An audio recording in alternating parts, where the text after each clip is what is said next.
Hello, hello. Hold on, I haven't fixed.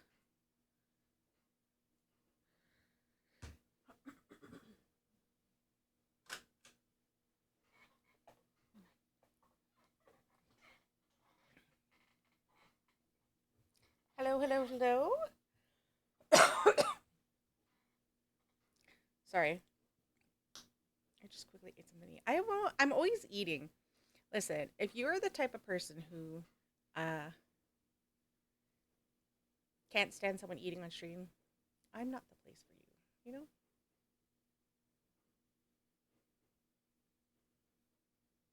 Gotta put my lip gloss on. Hi, damsel.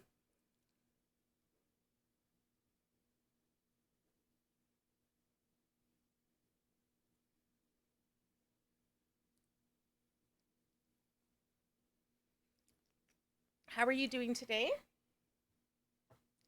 Did you have a good rest? Did you have a good sleep today or last night?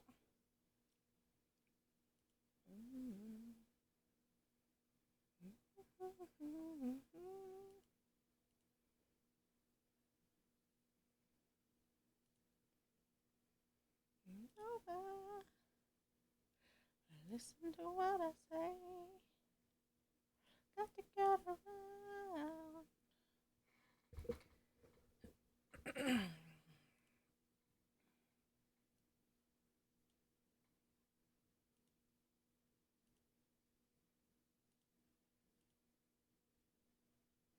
Doing all right? Just getting up and getting coffee. Ooh. Okay. I'm always fascinated by coffee drinkers. Okay. Um. Do you put like flavored cream in your coffee, or do you just have like black coffee, or you're like cream and sugar? I'm good, or cream and sweetener. I'm not a big coffee drinker, but if I do drink coffee, like I use the flavored creamers because I basically like coffee that doesn't taste like coffee. That makes sense.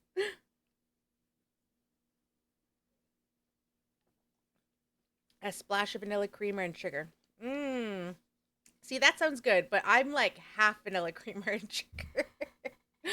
It's not really healthy for you. I'm 100% aware of that. I'm trying my best. So that's usually why I just don't drink coffee because I obviously don't even like coffee. So, yeah. Hold on. I'm going to fix my camera. I always have to do this when I start it because it always wants to autofocus and I wish it didn't. Let me go.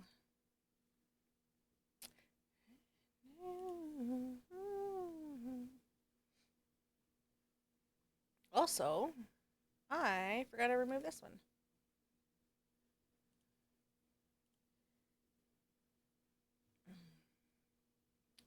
Wrong with you? Um, so I am also, let's see if these all work. I was changing them earlier. So this is for the Indigenous Alliance. If anyone wants to join the Indigenous Alliance on Twitch. Oh, I just realized I have to change that. We were calling it the Twitch Indigenous Alliance, but it's not. It's technically the Indigenous Alliance on Twitch because we want to be specific that um it's not currently a Twitch owned thing.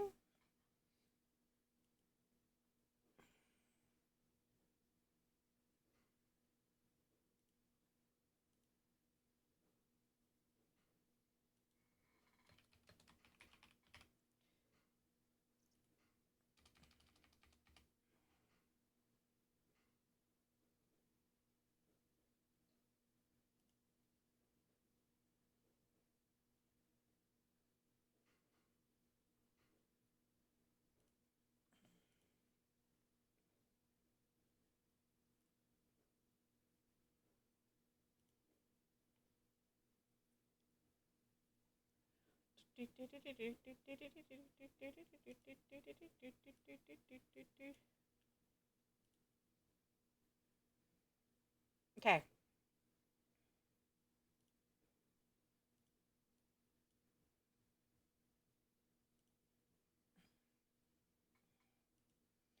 Also, uh including the Twitch Alliance,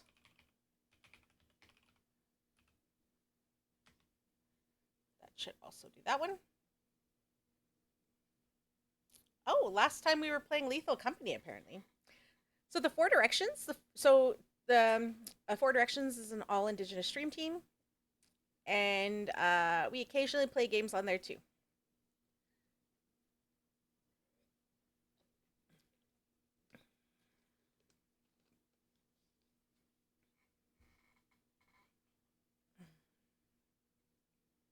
Let me know if the music is too loud. I can also turn it down.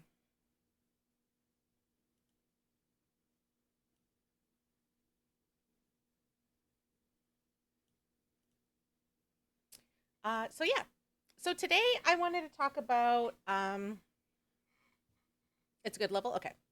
I wanted to talk today about two things. So I am raising money for Dreamspeakers, which is actually the shirt I'm wearing right now. I think I do to donate. In celebration of National Indigenous Peoples Heritage Month, which is in Canada. I am raising money for Dreamspeakers, Canada's oldest and longest running Indigenous film festival. We take Indigenous films from all around the world, because Indigenous means all around the world. Indigenous is a very big umbrella term. And there are Indigenous people everywhere.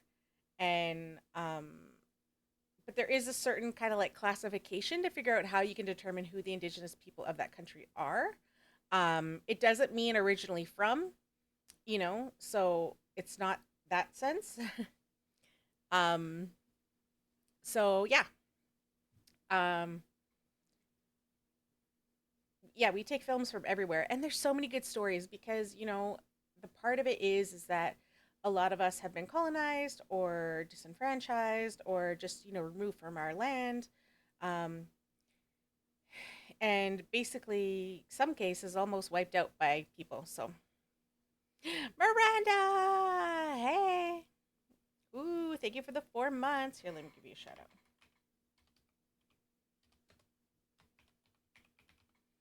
How was the game thing, or are you there now? Oh, I was just gonna say, are you there? You know what? I was like, I thought maybe if I woke up early, maybe I could like quickly go over this morning, but I didn't even wake up till like 11. I was like, hell no, I'm going back to sleep.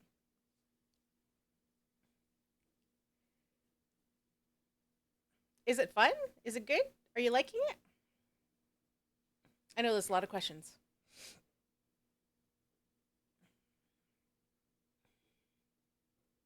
I know, right?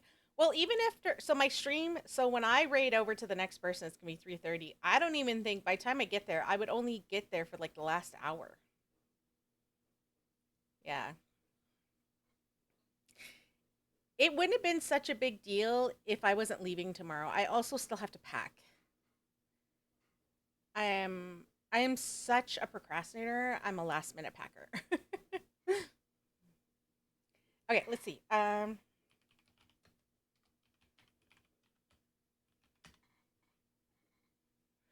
na, na, na, na.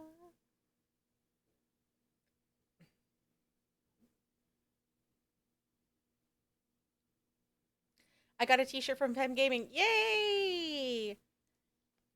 I know, I knew they were going to be there. Do you know there's another one in July? Like not a wait. It's not really like a gaming, it's more like game developers. Hold on. I'm on the advisory committee, so I'm like helping plan one of the days for Indigenous representation.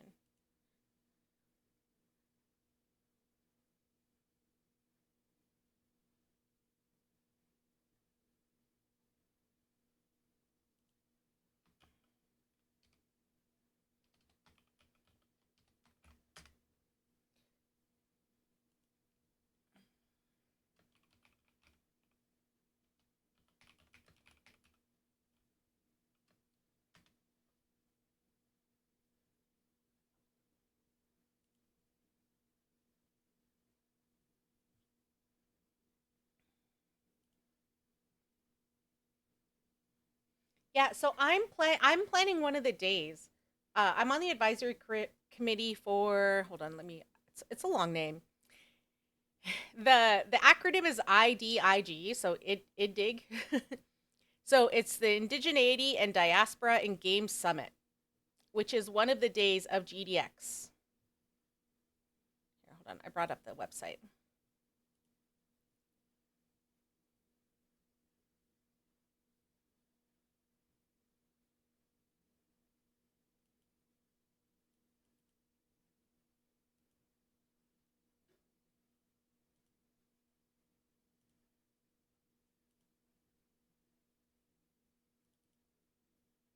Nope, that's not it. There we go.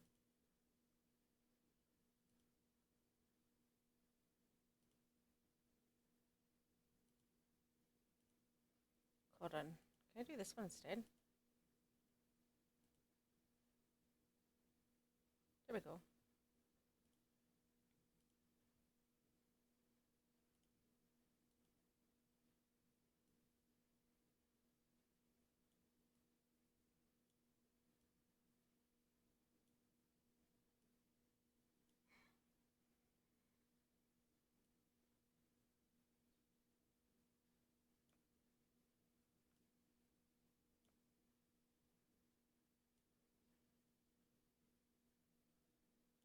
Here we go.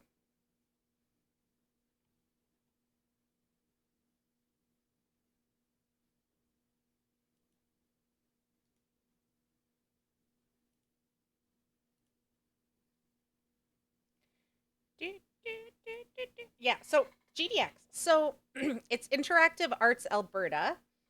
There's game discovery exhibit. So there will be, oh my God. Okay, so because I'm on the advisory committee, I know that there's going to be some indie guild filmmakers there. That's only one day. That's only one day that's part of it, but it's the Game Discovery Exhibition. Is the largest independent celebration of game devs and game culture in Canada.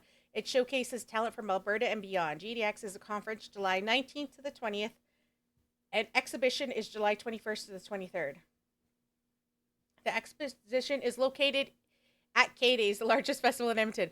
I don't know why they thought to run it during K Days, but apparently it is.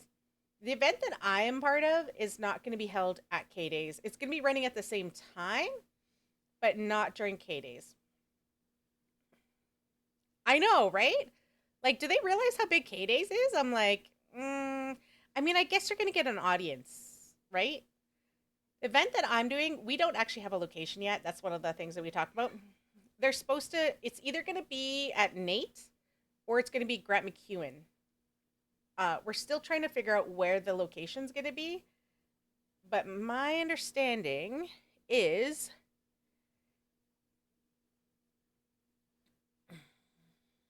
when is it supposed to be? Please tell me you're telling me.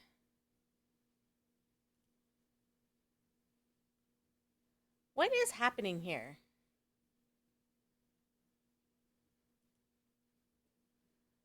I hate when your computer updates and when it does that, it starts opening things not in what you wanted to.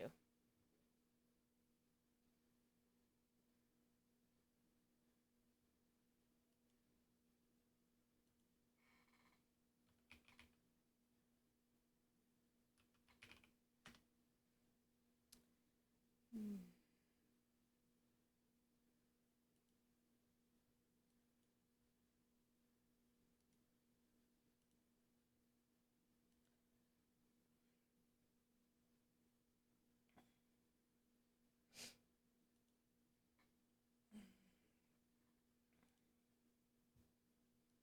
Mm.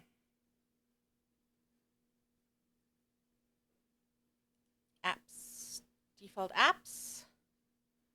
There we go.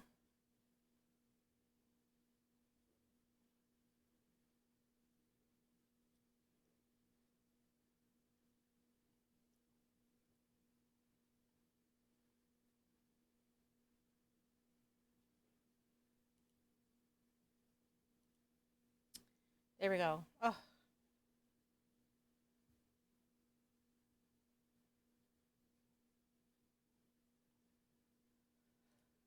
okay. There we go.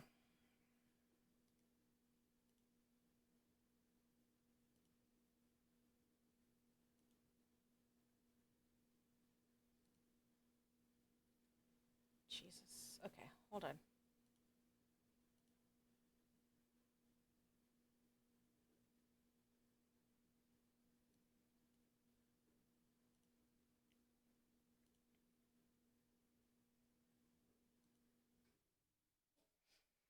Ooh, okay. uh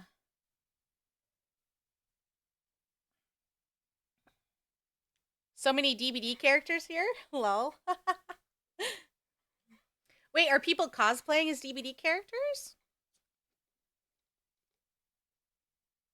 Do you know you can go live on Twitch on your phone? Oh, I was actually watching it yesterday. They actually have a Twitch channel. And in the comments you can make the camera move around. It's like an interactive camera.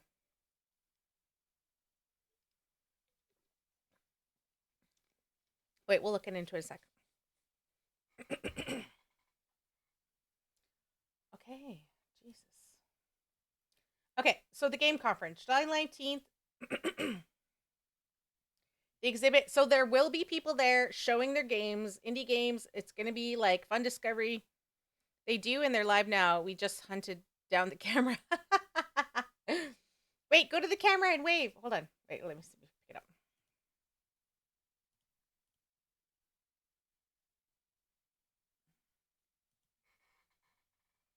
Uh, Canada's Game Con.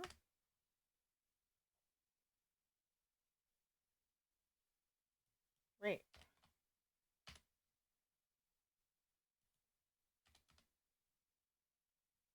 Gamescon? Oh, I found it yesterday. What was it?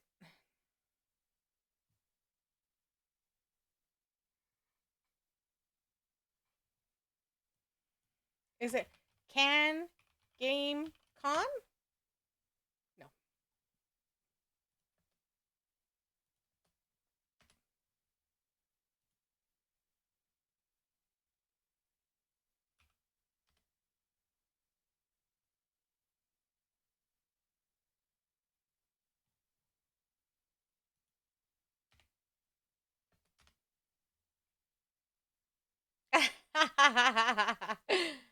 There's my brother. Game Con Canada. Thank you.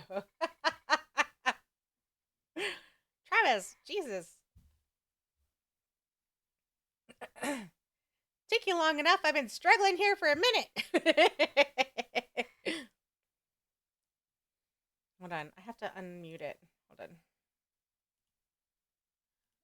Hold on.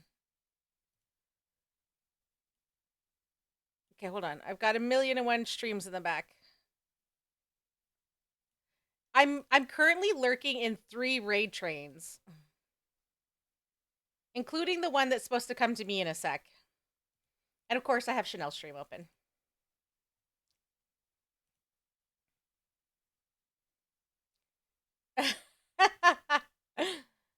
uh, it switches. Farm Simulator, grass don't cut itself. Oh my god. My brother is obsessed with Farm Simulator, by the way. Hold on.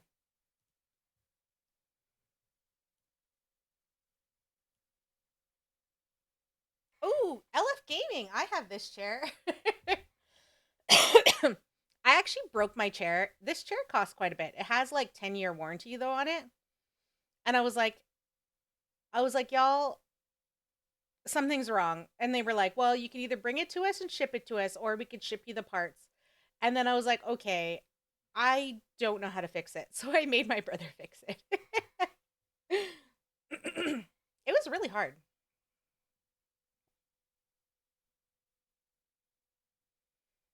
I have yet to play that, even though I mostly play farming sims.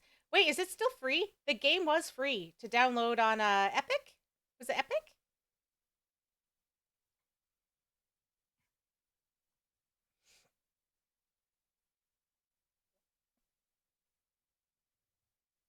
Oh. Oh, it's not free anymore? Oh, it was free. That's why we got it.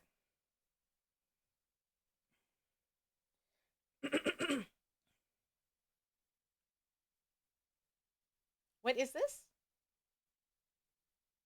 True gaming.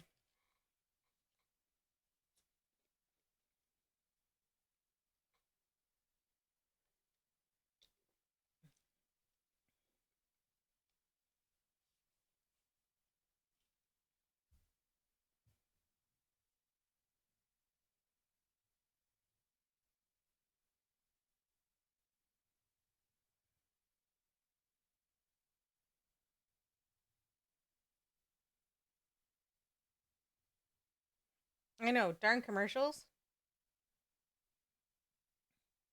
And it's not even like a Twitch commercial. Because I have Twitch Turbo, so I don't get commercials. Hey, Raven.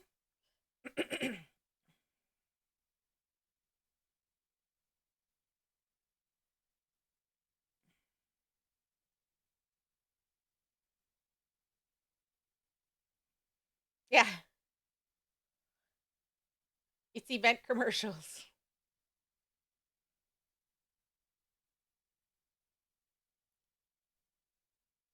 MSI sponsored.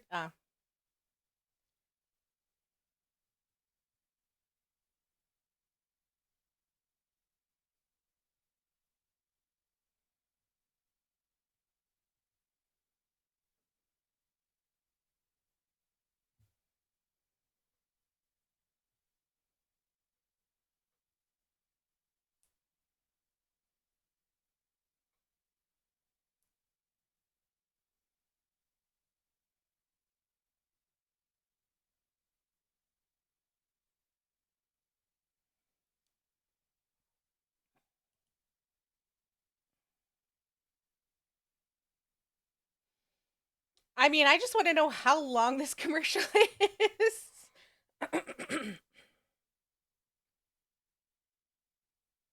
Wait. Can I install my Steam game on this?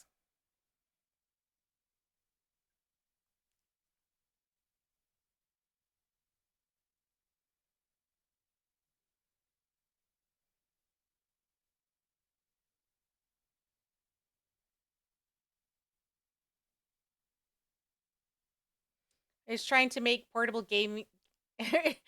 I love how everybody's trying to make portable gaming again. Right? Okay. Let's say I get this, okay? Can I stream on it? You know how, like, on my Switch, I can just connect it to the internet? Or can I connect it and then just use it as a gamepad and then play on my TV?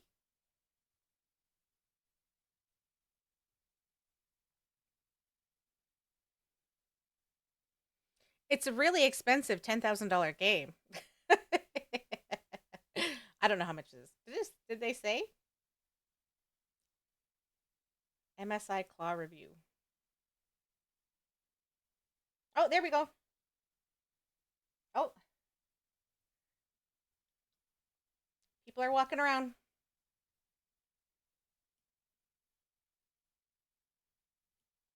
Pretty long stealing console players demographic is aging, so console gaming on the mobile device, same games but mobile. Oh, wait, how much is it? Oh, this is the thing. So you could type in it and you can move it around. Type name buttons in chat to make camera look around. Hey, hey, Fosterora, right? Did I get it right? Did I get it? English is somewhere in that sentence. I'll be right in front of the sign. Oh, someone zoomed out.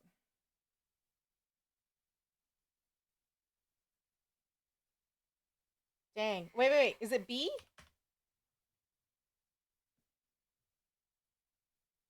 Foster 2? Okay, thank you. It's still going pretty good. I'm getting ready for the Indigenous Pride RaidTrain that is supposed to come my way. I should put that in my title. Indigenous Pride Raid Train. My day's going pretty good. How is your day going today? How's everyone's day going today? Also, for how much my brother plays Farming Simulator, he should be streaming. I'm just saying.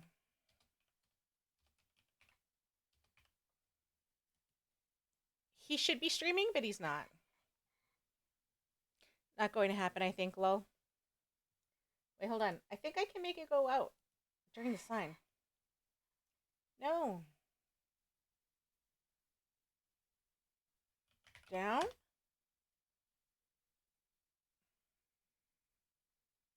Just been playing the DBD event? Ooh, how far have you gotten? I haven't got that far.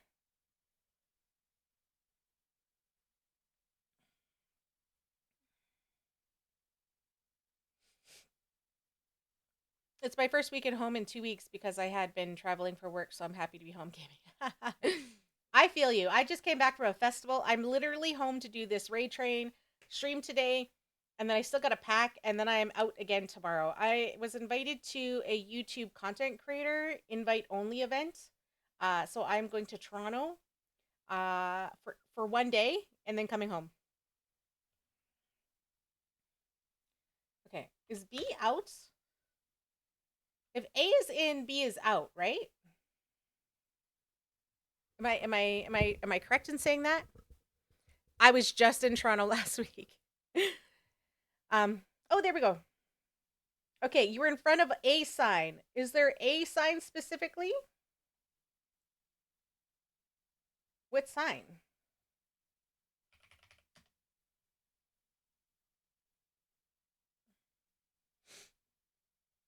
Wait, are you waving?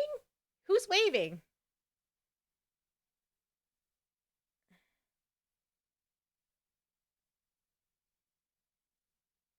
Me. That is you. You're waving.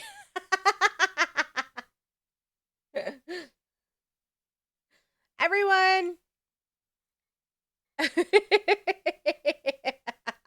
Wave to Miranda. Wait.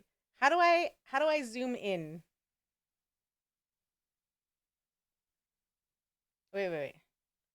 Wait, I think I'm right already. So now I can do A. Hold on. I think A is zoom in. I'm pretty sure. Hold on. Oh, wait. Okay. Hold on. Down.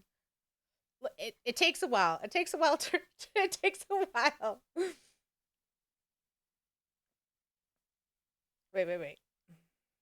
Oh, no! God damn it! Ah, adult nature, you're messing with me. Wait, it it takes a while to. Damn it! Oh, there we go. There we go. Wave.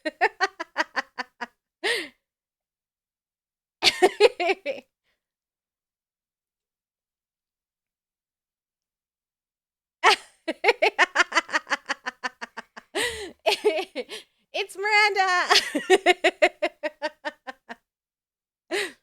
It is. It is. Hey, Betrayal. Just wanted to check in and ready. Yes, I am ready. I'm ready to go anytime. Let me know.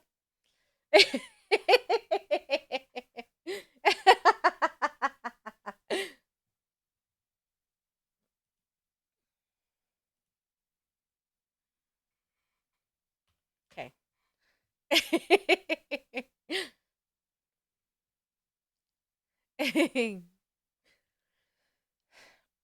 Currently there's this game convention happening in Edmonton right now. That is awesome. Yeah, so I wanted to go. If I was gonna go to this, I should have went yesterday. Was it on yesterday or is it just Saturday, Sunday? Yeah, yesterday. I should have went yesterday. Yeah, this is in Edmonton right now. It's GameCon Canada. I think it's only till like 5 today though. There is a day pass that you can get. What is it?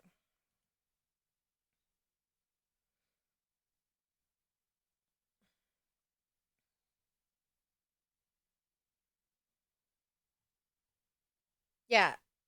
So for the all weekend pass was $31.50 Canadian, and for a day it's $12.60. Heard that GameCon Canada is scheduled to be here for the next 3 years. Oh, okay. Well, next time I'm gonna figure out when this is, and then hopefully go.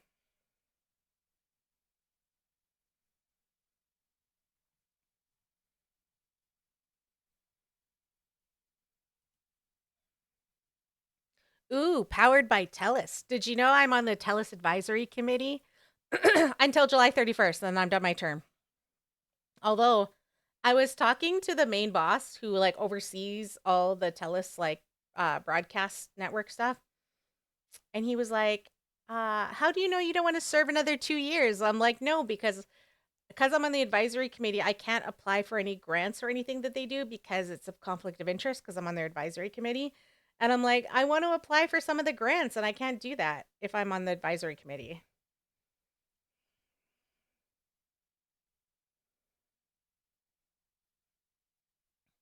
GameCon powered by TELUS at Edmonton Expo Center.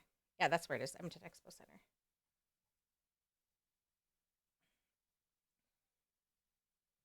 Bring your bring your A game. A ha ha ha.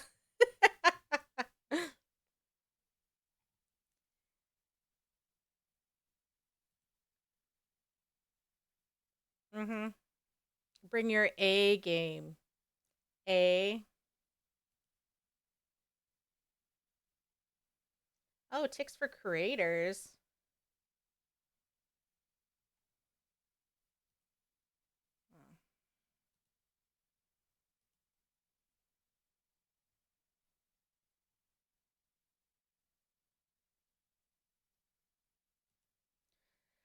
CanadaCon is a 3-day gaming expo. Attendees will have access to play hundreds of games for video studio and board game developers from around the world. Join us for a weekend full of gaming, entertainment, making new friends, and discovering new experiences. Include video games, board games, celebrities, tabletop. Ooh, did you all know? Did you all know the one girl from True Blood was there yesterday? The one who played Jessica. I don't remember the actress's name, but she was at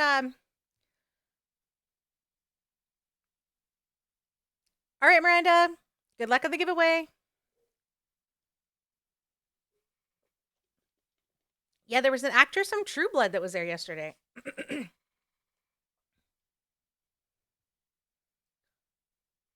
Also played Daredevil TV series. Ooh, okay. And of course, Mark Meir was there. Because why? Mark Meir. It's one of those things that I've heard the name so much because he's actually in a lot of things, but I don't think I ever met Mark Meir. I think I saw him in a play once. Um, tabletop panels, TCG tournament, cosplay, esports, TTRP group toys, and much more.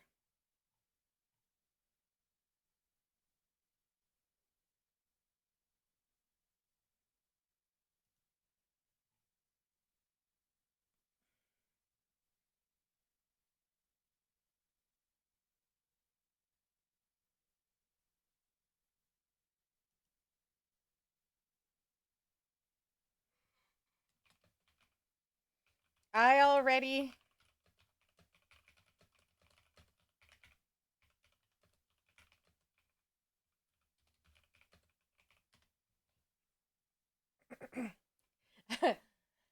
there may or may not be an Easter egg in this scene. Probably not.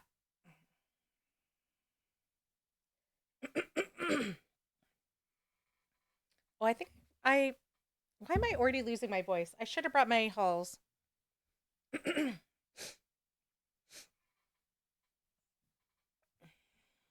Okay.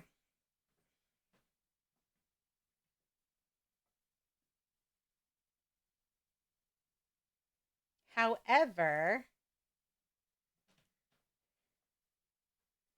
here, I'm going to add this to my favorites. Mm.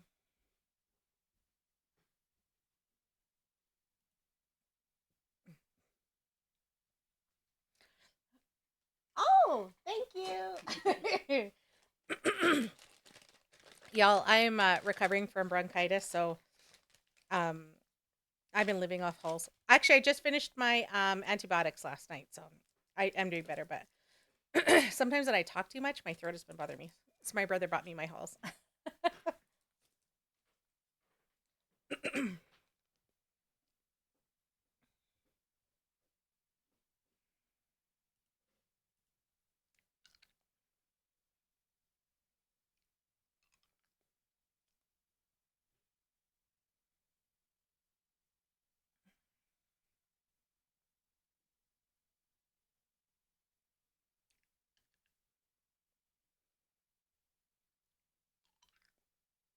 Make a Wish, CKE Live, official live stream sponsor. MSI Gaming, LF Gaming, Beacon. What is Beacon?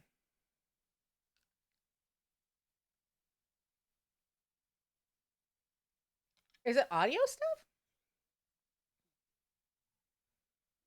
This website's a little much.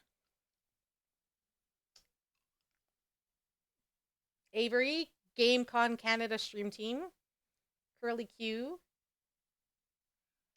I don't know any of these people.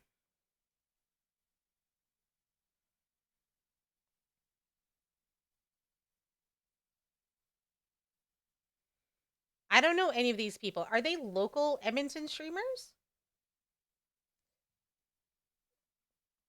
Let's see.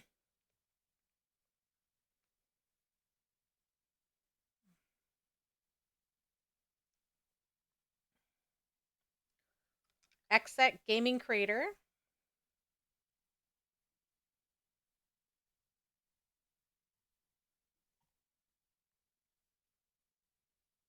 Where are they located? I mean, most people aren't going to tell you where they live. Not like me. I tell everyone everything.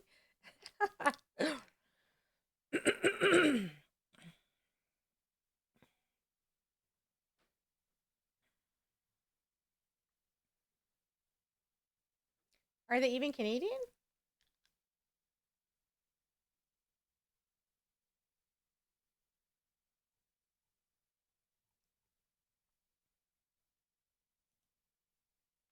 Okay. Do we have any local Edmonton, like, really big streamers?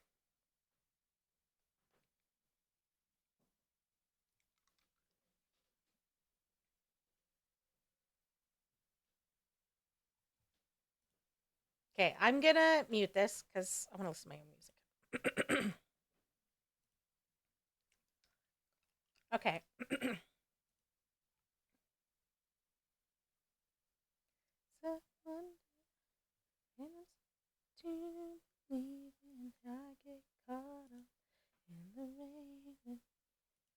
Critical Hits Live.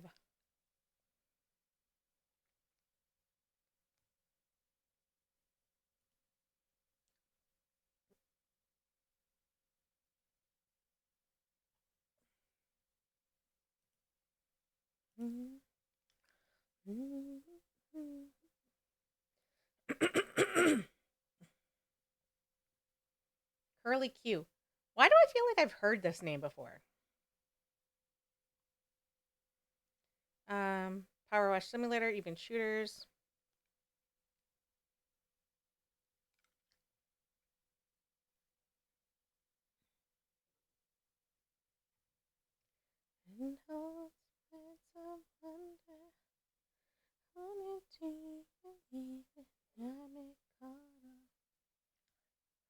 Okay. I think I've heard this name before, but I don't know who they are.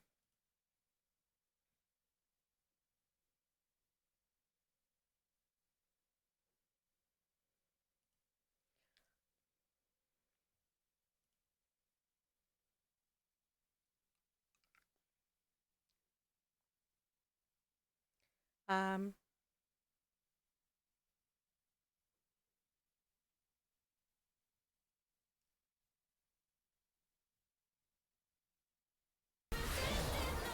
oh, so Loris. Hi. Welcome, Raiders. Hi.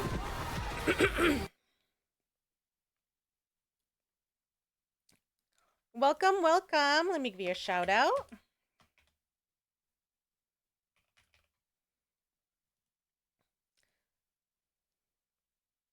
Ooh, hey, Heart Choker. Thank you for redeeming your daily golden ticket.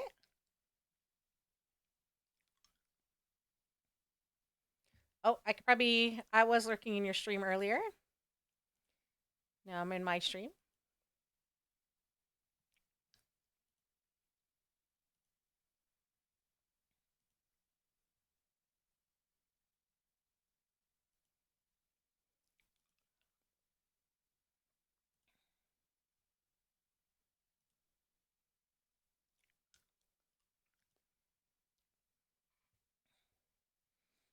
Thank you, Freiburg Queen. Yes, thank you for the donate. Hi everyone. If you don't know me, my name is simply Aretha. I'm an Indigenous streamer. I play a variety of games. I do play a lot of Dead by Daylight. But I also like to talk and chat. I talk about a million things. I am a filmmaker and a content creator, and I like talking about Indigenous issues. I do a lot of advocacy for Indigenous people specifically. And one of the things I've been working really, really hard on is improving Indigenous representation in streaming and gaming and just media spaces in general. So, so I started that well, first of all, I am the community manager of the Four Directions. And I'm also one of the leaders of the Indigenous Alliance on Twitch, because I recognize that uh, the Women's Guild actually started out as an alliance. And I know currently we have the Women's Guild, the Latin Guild, and the Black Guild, but we don't have an Indigenous Guild, and I would like to have an Indigenous Guild one day. So you know what? I was like, you know what? I'm going to start creating it now so that if and when they want to bring on another guild, I'll be like, listen, I've already created it for you. It's ready to go. Here you go. So yeah. And one of our members, Betrayal, who I'm also going to give a shout out to,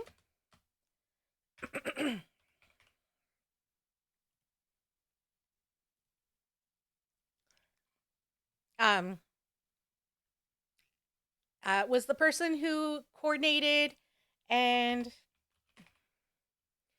organized this Indigenous Pride RaidTrain. So if you aren't already, I just linked Betrayal's name up there. Um, go give them a follow. They're lovely.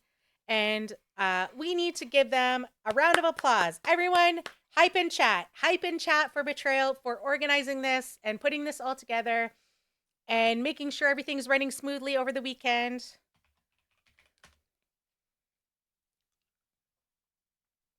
And all Betrayal's hard work. We appreciate you. We see you.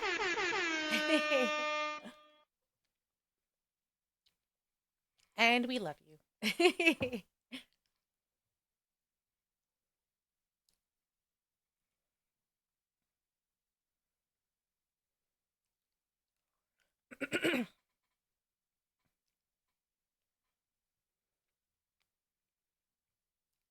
Aw. Okay. So yeah, we're just having so much fun. I wanted to talk about I want to do more just chatting streams.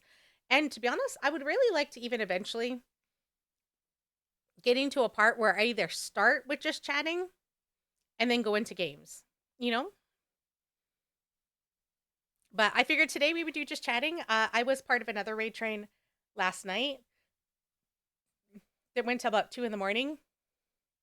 You know what's so funny? I was saying this yesterday too.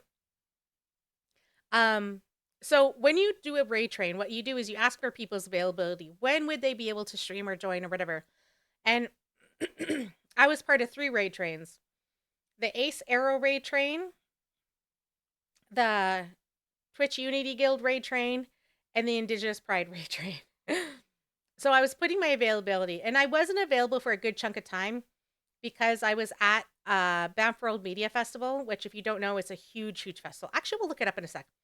Um, and there you go when you pitch ideas and things like that. And we'll talk about more about that in a sec. But I was there for 5 days, and I was busy. I literally had like 4 to 5 hours of sleep a day. And I was recovering from bronchitis, so and it was in the mountains. I swear to goodness, my first day, I think I was like I had two puffers because I had bronchitis. My my one puffer, I swear I lived off that thing because I just could not breathe in the mountains. Oh, hey, Danny. Thanks for the lurk. Oh, let me give up more shoutouts. Speaking of which, uh, also give Danny a follow too. Danny plays a lot of Dead by Daylight. I've seen them play a lot of Dead by Daylight. I think Danny plays other games too, like Phasmophobia and all the other horror games.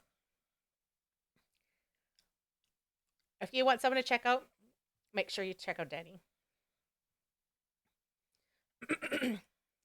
Oh, and Frybread Queen.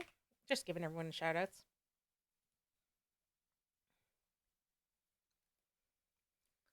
Who has been doing a lot of studying. So if you want a work with me stream, go check out Frybread Queen. They also play a lot of Dead by Daylight, but also do a lot of work with me streams.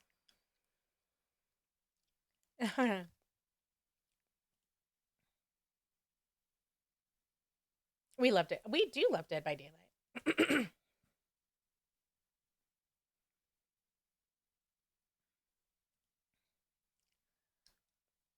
Oh yeah, there it is. It's the actress from True Blood and Daredevil. They're playing a board game and apparently drinking a Coca-Cola because it's the best. Fight me. I dare you.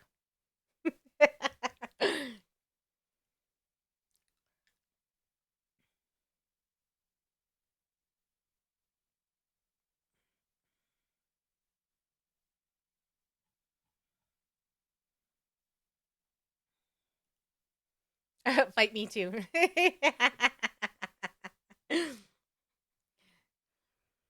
Me and Frybread Queen, we're gonna take you all on.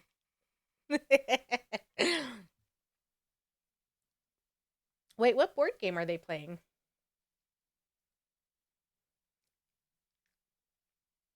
Doctor Octopus? Doctor Octopus?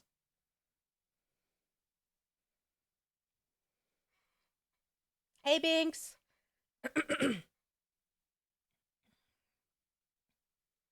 Ner, yeah, Ner. You know what? Heart choker. Even though you came in here with that slander, I'm still gonna give you a shout out. Good. Heart choker also plays a lot of Dead by Daylight. Ooh, also everyone. I am doing a Indigenous DBD tournament. I'm trying to make sure that we have all of our teams confirmed and ready to go by Monday because I have to start promoting it. And DBD and Behavior will be helping us promote and boosting our posts on Monday, or I'm going to be sending it to them on Monday. So I'm trying to get everything ready.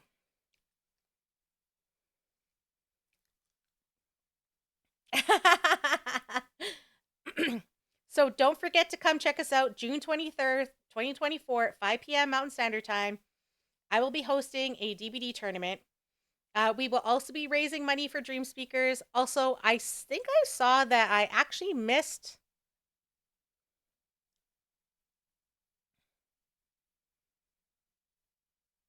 I got a $50 donation. Thank you, Frybread Queen. Thank you for the $50 donation. Much appreciated. I was gonna do stuff for I was gonna do something for uh every donation when I was playing the games, but I was like, now I'm like, what am I gonna do? Okay, here's the options. I still have Bean Boozled. I can do that.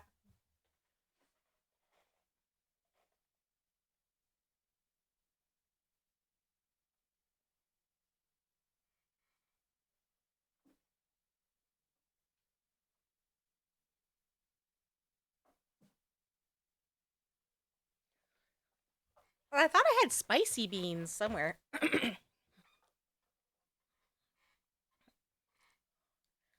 You had to use the washroom. Well, welcome back. Okay. Okay, cuz you donated $50. Ooh, I found it. I found it. I am not doing Carolina Reaper. Wait, what's the least spicy one? Sriracha. The problem is I never know which one is a sriracha.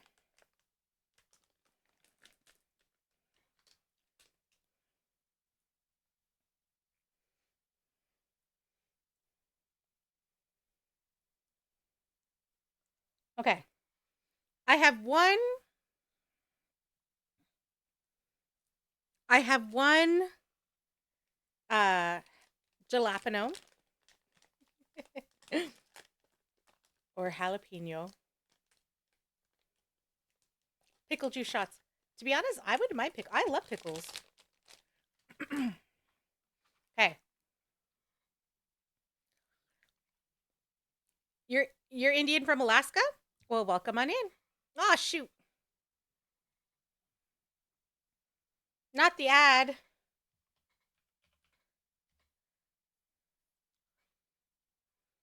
I'll wait.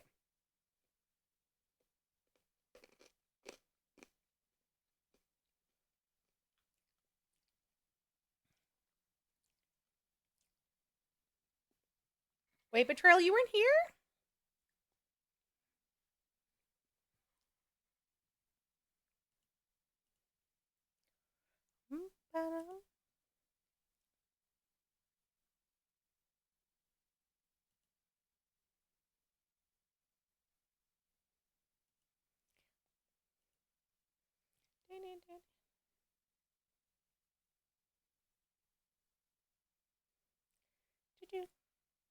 There. Yeah, I love pickles. Like, don't threaten me with a good time.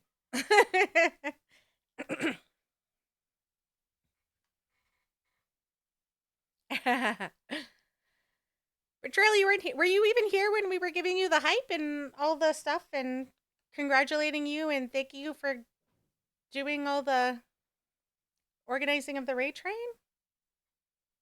Did you miss all that? We were giving you all the love in the chat.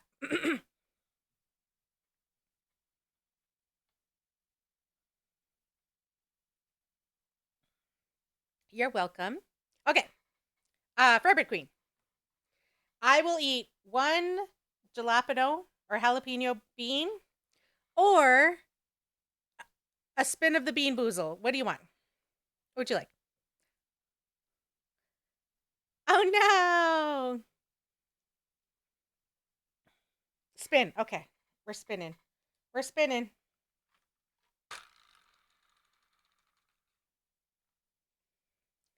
Buttered popcorn or rotten egg? Ugh.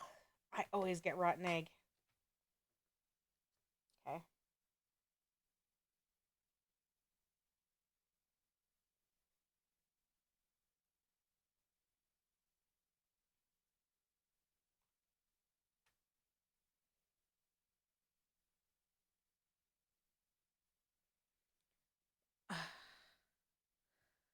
Buttered popcorn or rotten egg? Let's go.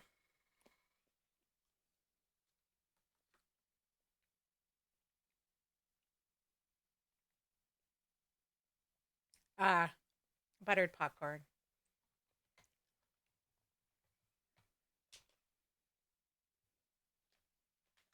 Mmm.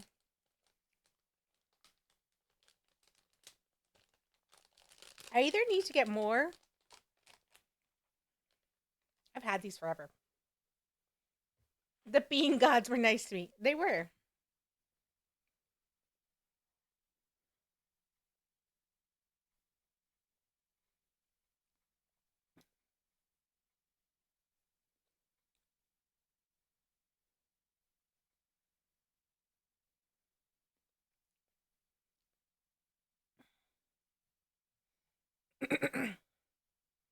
Someone keeps stealing my tickets.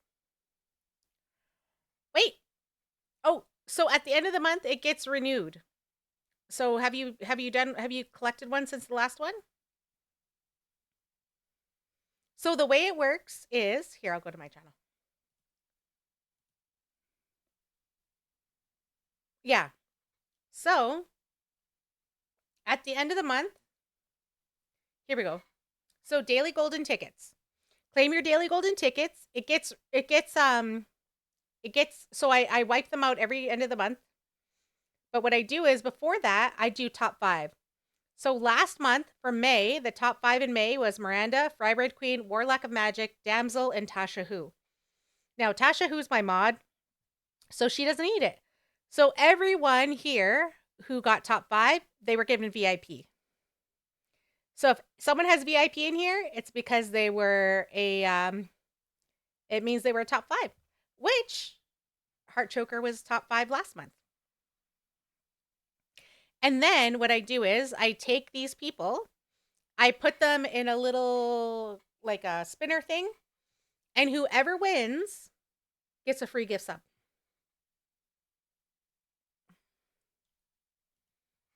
Yeah, I think I do top ticket. This is the current top winners right now. Right now, Damsel is number 1. Miranda is number 2. Heart Choker is number 3. Warlock of Magic is number 4. And my brother is number 5.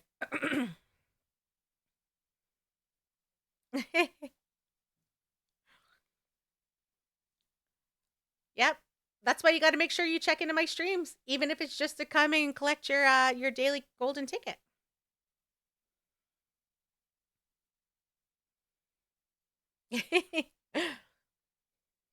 Basically, I'm going to gotta claim the dailies. Basically, I'm going to keep giving out VIPs. Well, obviously, I don't have to give out more VIPs because if the people that have the VIPs still have the VIPs, then they get to keep them. But if there becomes a point where I run out of VIPs by giving them out so much, what I then am going to do is I'm going to go find someone who hasn't been in the stream for a while, and I'm going to take their VIP away. Now, there are some people I'm not going to take their VIP away, because obviously some of my friends of my family, yeah.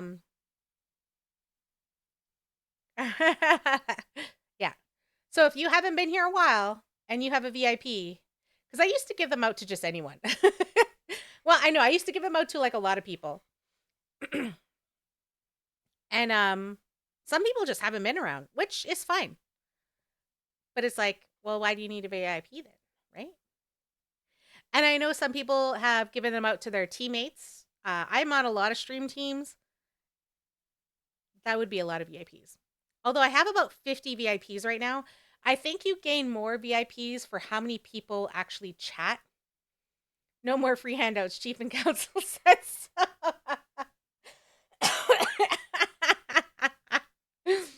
All right, Fiber Queen.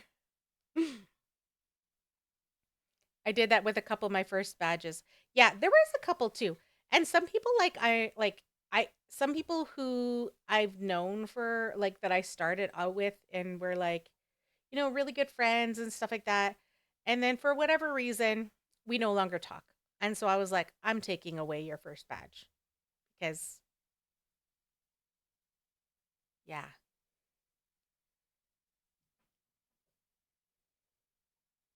How do I take it? Oh, so at the bottom where the little chest is, there's a redeem. There's a daily redeem. It says daily golden ticket. No, you can only do 1 golden ticket per stream.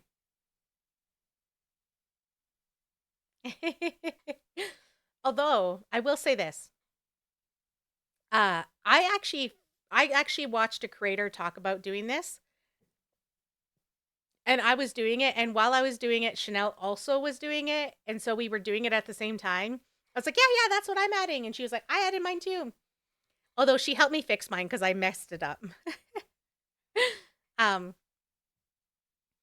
And so Chanel added one that you could use your channel points to buy additional 10 tickets. Basically, what I'm trying to do is just identify who the people who like to come into my stream and hang out, you know? Like I love building community. I love building stuff. So for the people that are here supporting me, lurking in my streams, coming by, even just saying hi, I'm trying to reward loyalty. I guess it's almost like loyalty points. I guess it depends on what you're trying to do. Chanel's just trying to make sure that you get rid of all of your channel points so you could stop redeeming Shark Cat. Nah, she's starting a cult. I mean, I am starting a cult, but you know. There you go. You got your ticket. Although I haven't streamed that much this year. I mean, this month, because I've been really busy. And then I was sick. And then plus I had a death in my family. So like I haven't streamed as much as I had hoped. Um but you know what? It's the summer. It's Indigenous Peoples Month. Of course, I wasn't going to.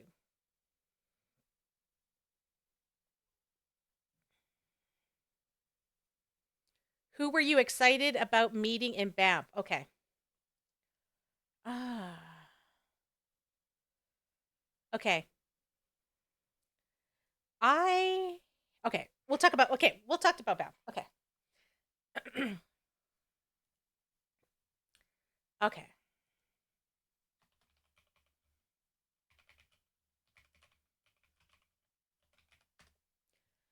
To be honest, I am not too sure because I didn't know who else was going to be there. But Banff World Media Festival, this is what it is.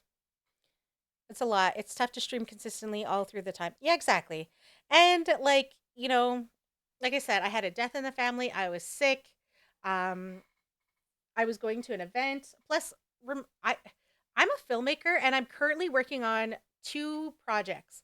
One of them currently is swing therapy one, which you know what? I'll show you all. I'll show you my pitch materials that I had.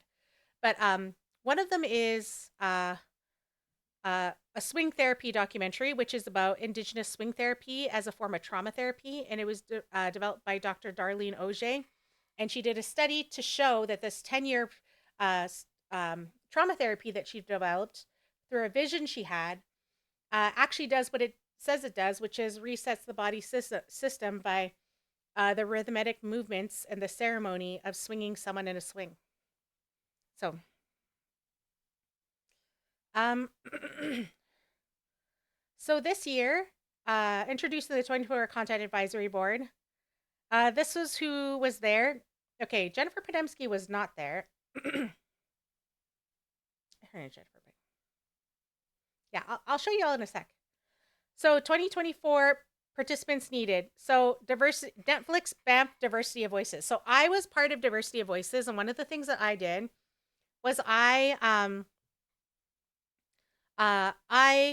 submitted a pitch idea, which was a documentary on Indigenous representation in streaming and gaming called Indigenous Digital Sovereignty. And they have a thing called the Rocky Awards too. So there was award nominees. And here's all the companies that support it.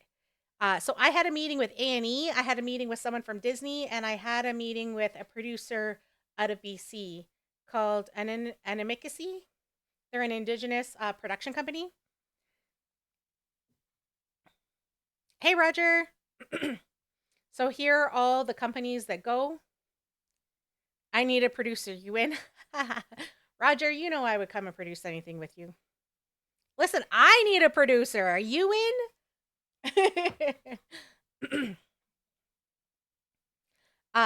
Okay. Quick funny story. So this Banff Diversity Voices was also brought to us by the Indigenous Screen Office, the Black Screen Office, and Real Canada. I actually know the director of funding for Indigenous Screen Office because I met her a long time ago, actually at Banff, because she was part of TELUS Story Hive, and she worked there at the time.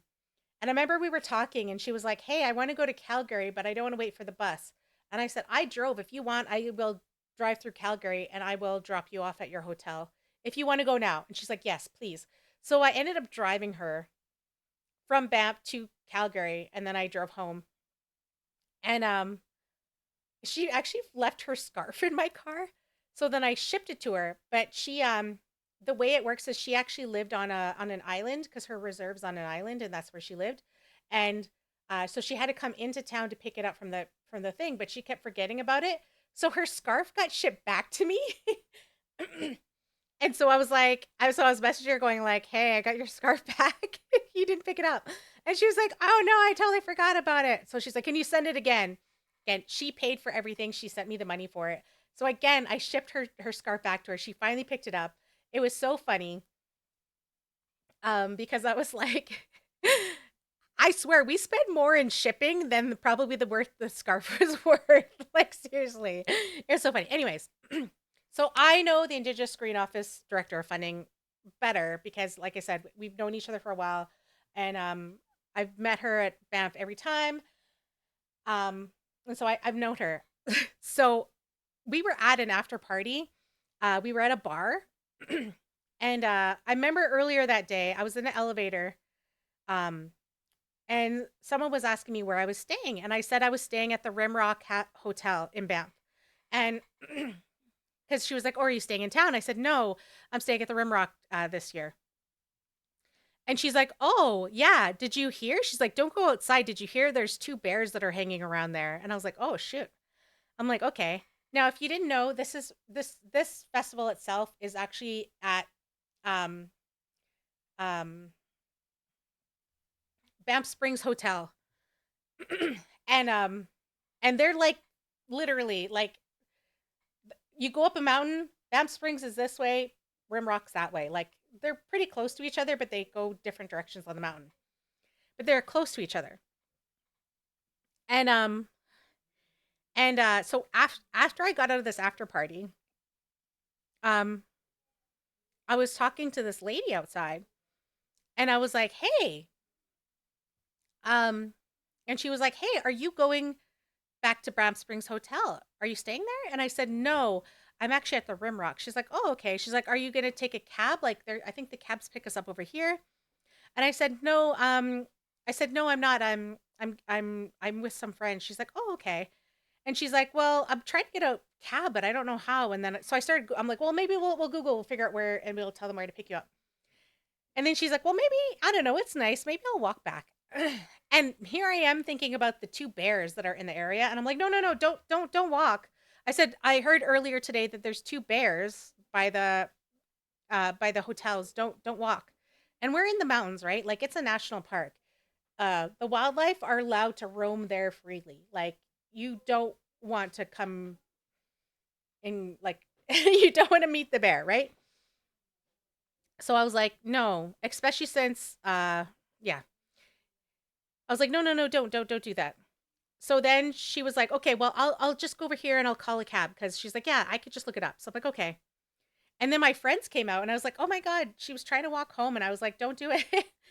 And then because we drove, my friend was driving. We're like, "We have room and it's close to us. Why don't we just drop her off?" And I'm like, "Okay." So then my friend chased her down and was like, "Hey, we're driving actually, and we'll just drop you off because I don't want you walking home." So she came back. I'm like, "Yeah, I wouldn't feel comfortable going to bed at my hotel and sleeping knowing that I didn't know if you made it home in your hotel." And because she was by herself as well. And so I was like, I don't know. I felt really uncomfortable about it. So I'm like, you know what? So we're gonna drive you home. We're gonna drive you back to the hotel, and then we're gonna go to our hotel. Now it was a tight fit, because there was already like four of us, and so she basically had to squeeze in the back. And my friend has like a bigger like SUV, like not a big SUV, but like a mid-sized SUV. So it was fine. But I sat in the front because I was bigger. Anyways, as we're in the car, I know this is the longest story ever. Getting to the point. As I'm getting in the car, I'm like, "Oh, hi. Yeah, I'm Aretha, blah blah blah. I'm part of Diversity of Voices." And we're like, "Oh, what do you do? What do you do?" And she's like, "Oh, I'm the executive director of the Black Screen Office." I was like, she's like, "Yeah, I'm the one who is one of the partners for the Diversity Voices." And I was like, "Oh." I was like, "Well, thank you for the program. I'm really enjoying it." But I honestly didn't know who this woman was. I just didn't, I knew that I was not going to feel comfortable if this woman walked home by herself in the dark while there was two bears on the mountain back to the hotel. And it would have been like a good half an hour walk. Yeah, but honestly didn't know who she was. I just knew that I wouldn't have felt comfortable and I would have lost sleep thinking, I hope she made it home. I should have like we should have drove her. Yeah. So yeah, we had a great conversation. We were talking about it. We were talking about the festival, and it was like it's like a short 5 minute like drive, so it wasn't very long. Banff is actually pretty small. It's just because you're going up and down a mountain, basically. But yeah, I thought it was so funny. And the thing about this festival is there's no barriers between you and other people, right? Like I said, I had meetings with Disney. I had meetings with A&E. Um there were actors there. My friend met the actor who played Stevie at Schitt's Creek. She was there. I also met her too, but I didn't get a picture with her. My friend whose father died of cancer 2 years ago, they watched Schitt's Creek like religiously. That was his solace. Like they watched it all the time. And so that show meant so much to her. So she went up to the actress afterwards. They were all crying. They FaceTime her sister. They were all crying. It was so beautiful. The actress was so nice. And they got a picture together. And yeah, so I got to meet her. And she basically was telling her how much that show meant to her and her family and how they watched it with her father on his last days before he passed away from cancer. So it was so beautiful. But at this festival, and now don't get me wrong, a full ticket for the 4 day festival at this thing is 1,895 dollars plus GST. That's how expensive this ticket is. And you also have to stay in Banff. So going to this festival alone for like one person is like 5 grand. I kid you not. Like it is a lot.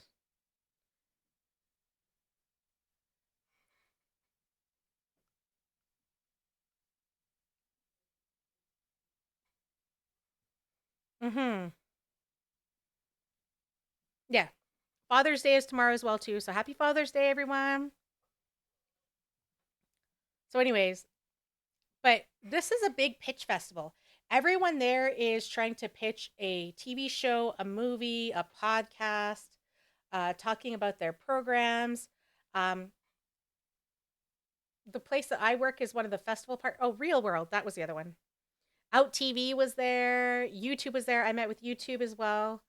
Um, Paramount, Amazon Prime, like every major network is here, and it's a big pitch fest. There's no barriers between. You can go up to anyone and talk to them. Everyone knows that you are there to network and talk to each other, so you can have conversations with anyone. So it is a very big festival that you go to. There's after parties, whatever. So like I said, I baby slept 4 or 5 hours a night, and that was it.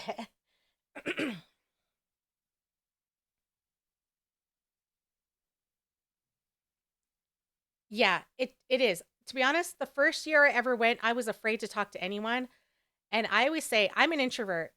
So in my life, I'm like I am an introvert. Like someone said something like every introvert's networking is just hoping that an extrovert adopts them.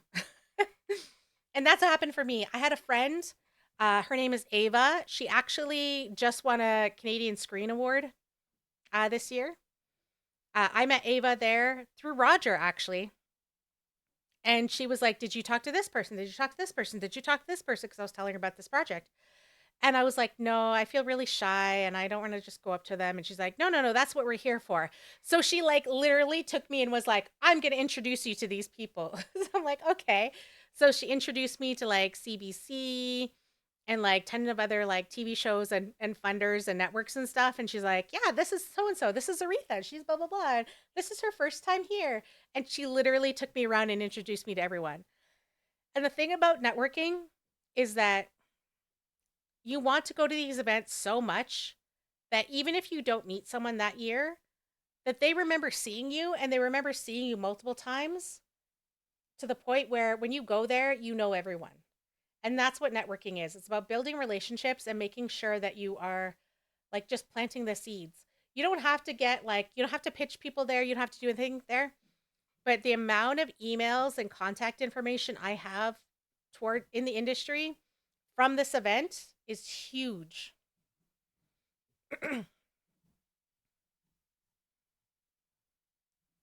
Okay, my pitch documents. Let's see. Okay, I'm gonna put over here because I don't wanna accidentally show an email or something that I'm not supposed to show. Because I have a lot of things I can't really show.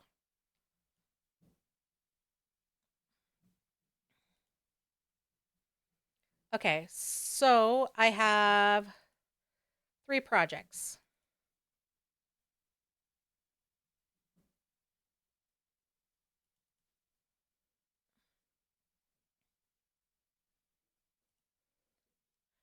Uh, I shows Keanu Reeves when I don't have, I've never met Keanu Reeves. I've never met Keanu Reeves. I met a guy from Star Trek. I think he was in Shazam.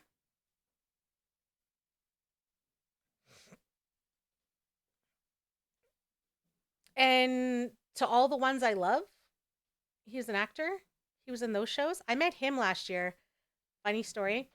We're sitting there at a table, me and my friend. She didn't come this year. Her name's Tristan. And we're sitting there, and because she recognized him, she thought she knew him. And so she reached out and grabbed his arm as he was walking by. And then she's like, "Oh, I'm so sorry. I thought I knew you." And she's like, "But I." She's like, "I'm so sorry. I'm so embarrassed." And he's like, "No, no, it's fine." And then he kept walking because he was supposed to be on the panel we were on. Um, it was so funny because then we were met up at the elevator and she apologized. He's like, "It happens all the time." She's like, "Yeah, you know when you like see someone and you recognize them, you think you know them, but then you realize, oh, it's because I know you because you're an actor." It was so funny. I forget his name though. See, I'm horrible at people's names.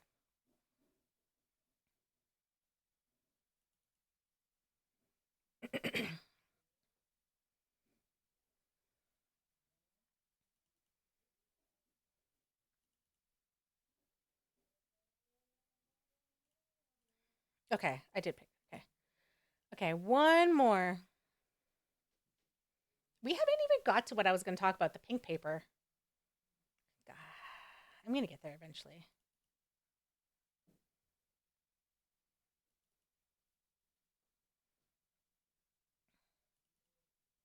Ralph Macchio. No. What is his name? Hold on. Shazam actor.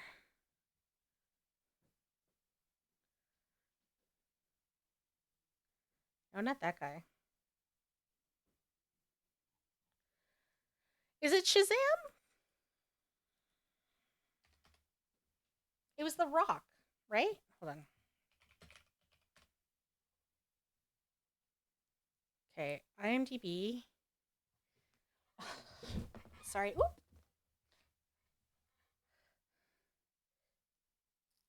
Black Adam. Never mind.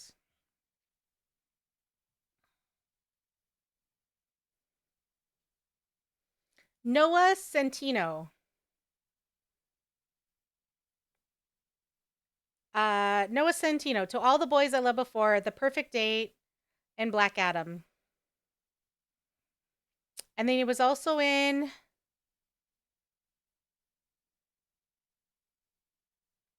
Oh, he was in The Fosters? Yeah. So this actor. So it was so funny because he walks by and my friend sees him, thinks that she recognizes him because we see so many people there. And she stood up and grabbed his arm and he was like and she was like, "I'm so sorry. I'm so sorry." And he's like, he just laughed and he's like, "It's fine, it's fine." And he kept going on. And then we ended up going to the panel that he was on. And then again, he was walking back and we were at the elevator and she apologized to him. He's like, "To be honest, it happens all the time." She's like, "Yeah.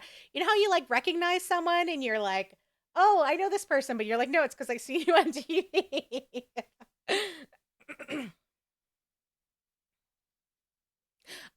you got inspiration from your name from the Fosters. Awesome.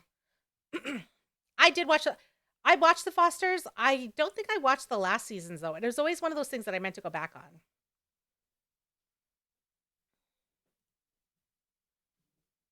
Yeah. Recruit.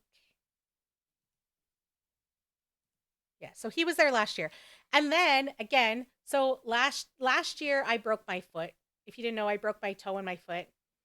So I didn't go to any after parties because usually after walking around, when I'm done walking, I've walked to 10 to 1,500 steps, like it's or 15,000 steps. Like it, my foot was like swollen, it hurt, whatever. So my friend went to the after party, and he was at the after party. So she got to meet him again. So she kept running into him after that at the after party.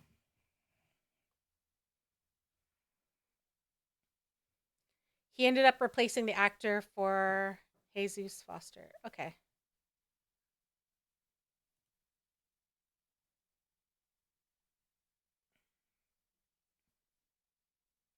Anyways, everyone there is very nice.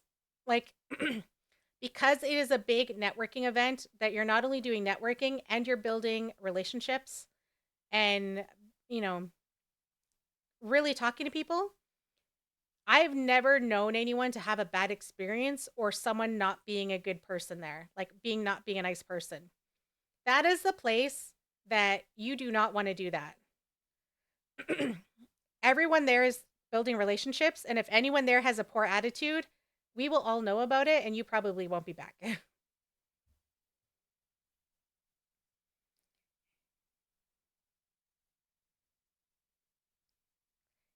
He was very nice. Okay. So Banff World Media Festival. So this year I was part of Diversity Voices. Again, I met three people there. I met someone who was like a content acquisitions person for Disney, and I met with Annie, and I met with Amiquisi production company. And Amiquisi, yeah. So I met with a production company here. Yeah. So they do like live shows and things like that. And so I pitched to each one of these people. I had 8 minutes. So it's part of a pitching session. So you basically sign up for it, and then you have like 10 minutes basically to pitch your ideas. And for this Diversity Voices program, I pitched a project that I was working on, which was Indigenous digital sovereignty. So we'll look at that in a sec. So this was one of the companies. If you ever watch movies and they're like, you see at the beginning, it's like Walt Disney, and then it's like I don't know, like a so and so's film and a so and so's film. It's because you can have multiple producers on a project in different companies. And so each one of those companies gets their logo at the front or whatever saying that they were part of it. Um, so you can, even though I have a production company, I can partner with other production companies. And anytime you're pitching things to people, especially places like Netflix and stuff like that, they're like, A, they will take projects that you want to solicit to them, but you have to A, come through an agent, or two, come through an accredited producer. What does that mean? It means if I say I want to pitch a project that is going to cost $1 million to make, and I have never produced a project that is worth $1 million, they're not going to hire me. I have not proven that I can do a project that can um that I can basically prove that I can do a project and create a project that I have proven that I've been able to do a project that is worth $1 million. So I have to find a producer that has, and that's what you mean by accredited producer, that they have the experience and they have the reputation that they have worked on a project of $1 million. So, anyways, so yeah, so I met with them. Um, I met with them and I have an idea about a couple projects ideas. First of all, let's talk about my projects.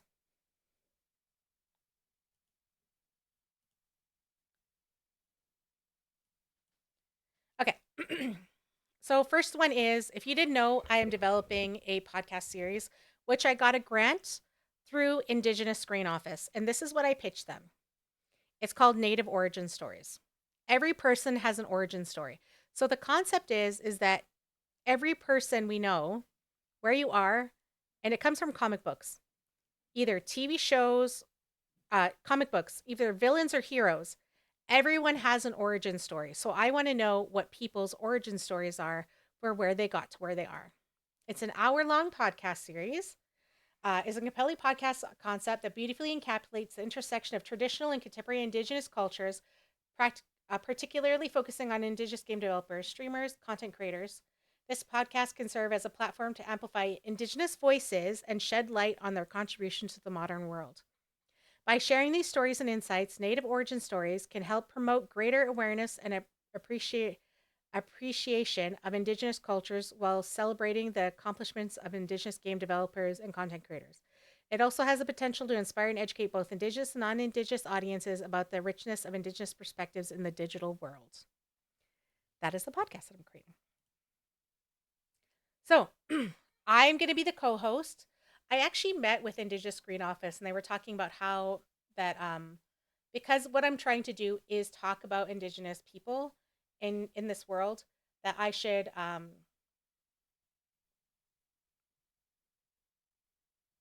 basically reach out to someone else. So they were the ones suggesting that I reach out to Kyron, who I do know. And so I did talk to Kyron about being a co host with me of this podcast series.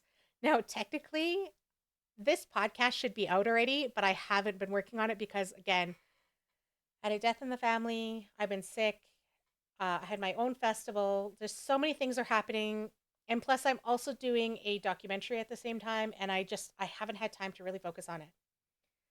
So I will be working on this soon. Um, I did give the funder a timeline of when I was going to do things, and I haven't even started yet. So I need to contact them, and I already contacted them already, telling them that I was going to be late, and they said all I had to do was give them a an updated production schedule. So Kyron, if you didn't know, Kyron is they one of the leaders and the founders of Nietzsche Clan, and we are friends. And the reason why I couldn't really reach out to anyone from 4D or do any of that is because when you get funding from Canada, there are really strict rules about how much production and how much labor you have to get from Canada. And so Kyron is not only originally from Alberta, well, he is from Alberta. Um, um, it's funny. My family is from Ontario, but I live in Alberta. And his family's from Alberta, but lives in Ontario. Anyway, so I did talk to Kyron. We are supposed to be developing this. Kyron is going to be my co host for this project. Yeah. Indian house swap, right? So, potential guests. So, I want to talk about content creation everywhere. So, on Instagram, TikTok, Twitch, maybe YouTube, uh, potential guests. So, I was thinking we could talk to Dallas Go to. Now, I can interview anyone. So, I wanted to interview Hippo. I wanted to interview the Baker twins, Sherry McKay, Cheekbone Beauty, Chi Jim. And I wanted to also talk to local people as well. So, Miss Murgan, who also lives near me, Scott Wabano, Wapa Kisis, Ashley Collingbull, Burnham, I think Fawnwood, Native Gaming, Chief Sweet, and Mutation. So the reason why I have Mutation's name in there, because again, he's local, um, is again, I want like different people from different places. Oh, fork. Hey Chanel! Welcome! I was Stardew. Can someone when is also welcome everyone. Can someone remind me? Why do I feel like I only have 10 minutes left of my stream?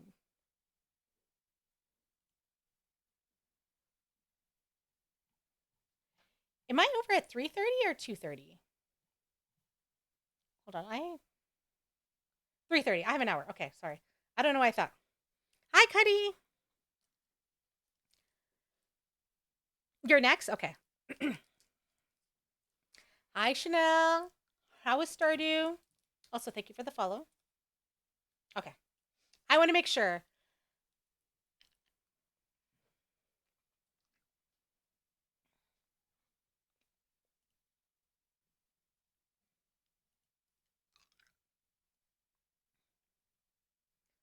Hello, hello. Welcome on in. I am part of. Hi. Welcome.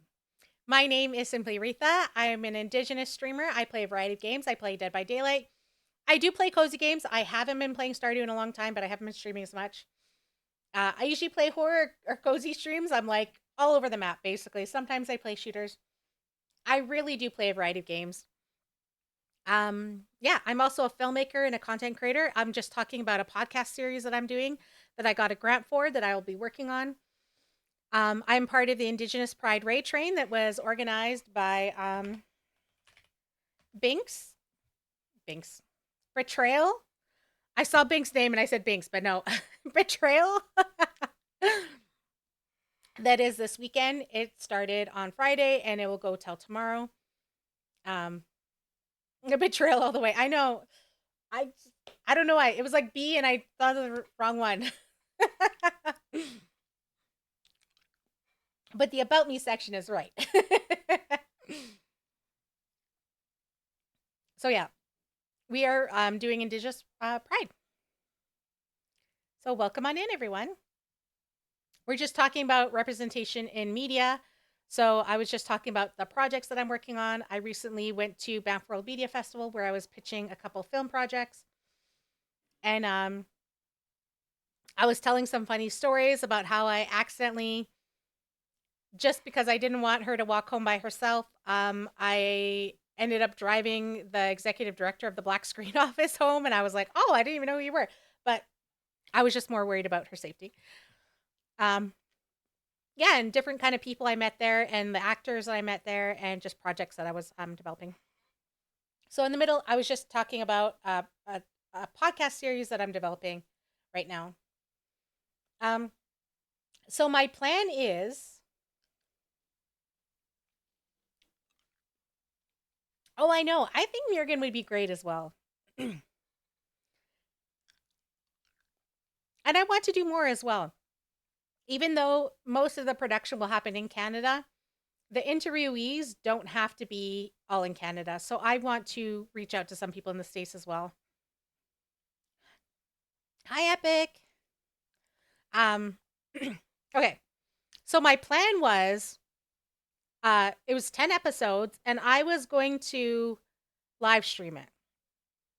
Now, a part of Native origin stories. Hold on. Actually, hold on. I have a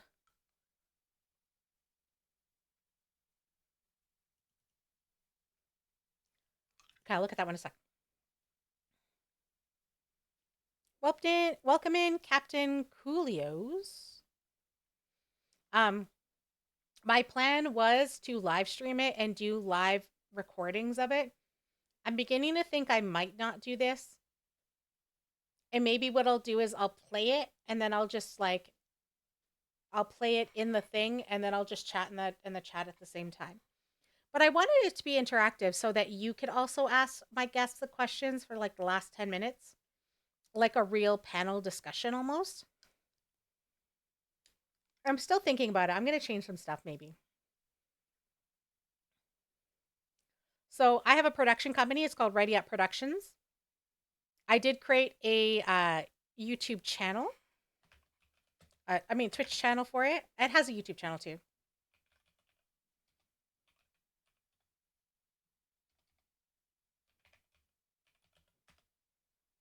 I think that's it.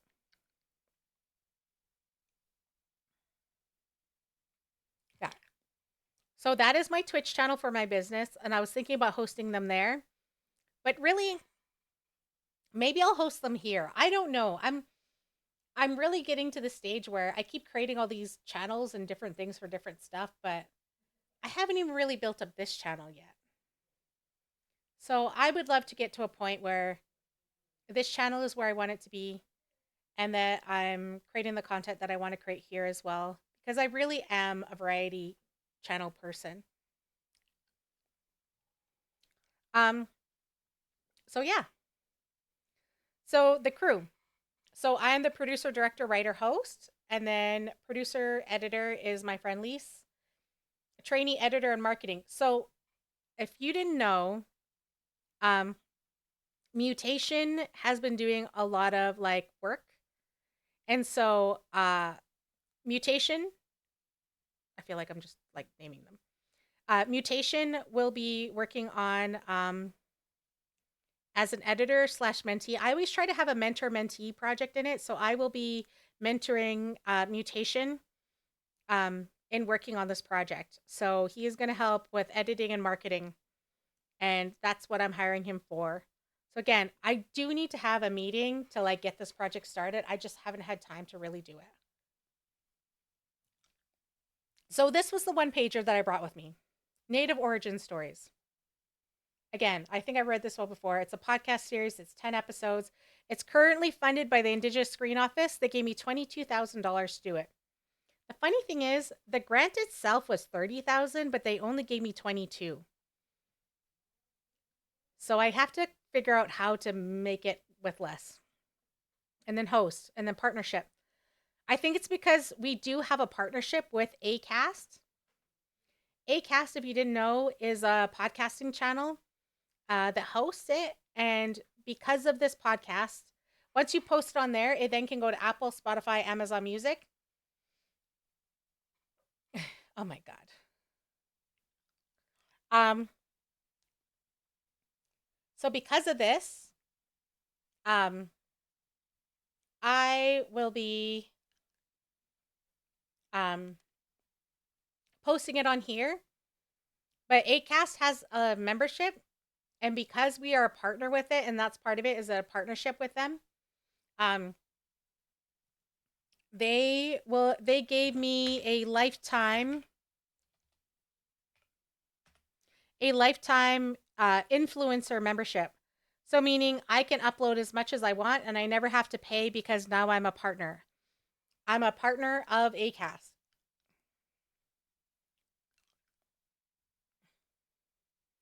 And when you do this, once you get podcasts and how much you get to it, you can then basically add ads to it and then make revenue off of it.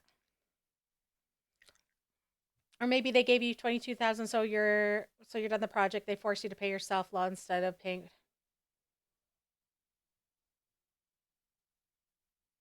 Oh, I'm still paying myself. I am done with not paying myself anymore. I've done so many projects where I have sacrificed how much I pay myself, and I paid myself zero because I was too worried about making sure everyone else is paid. Everyone else is getting paid too. I'm just getting paid too. I'm not working for free anymore.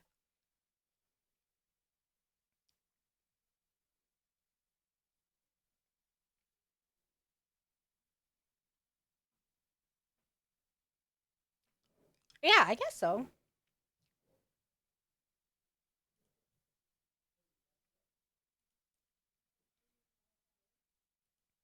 Yeah, so many times I have sacrificed my own self for it to work. And so yeah. So in digital sovereignty. Oh, thank you, Chanel. Have a good day.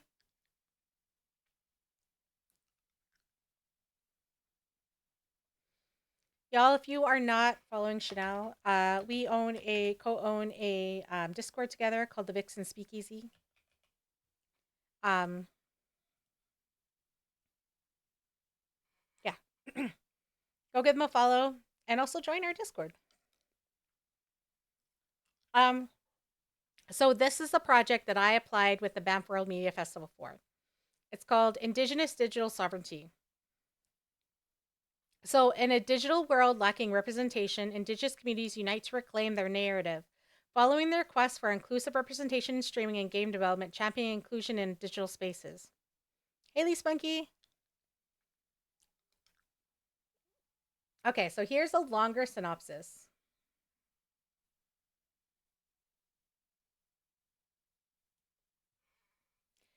In the ongoing battle for representation across creative spheres, Indigenous communities confront exclusion in online streaming and gaming development platforms. Despite our thriving presence, Indigenous streamers, gamers, and developers encounter systemic hurdles to assert our existence in these digital landscapes. My journey began in 2019 in the pandemic's isolation, seeking connection on platforms like Twitch. However, I encountered a conspicuous absence. Discussions in diversity often overlooked Indigenous voices, perpetrating the misconception of our limited digital presence. It became evident that active exclusion persisted, disregarding our significant online community. Come inside and have a nice Thank cup you for of the tea. follow. Searching for Indigenous game development revealed a disheartening trend. Games featuring Indigenous themes or characters lacked genuine consultation or input from Indigenous voices. Conversations with fellow Indigenous creators unveiled a collective effort within our community striving to rectify this exclusionary trend, compelling me to join this pivotal movement for change. Hello.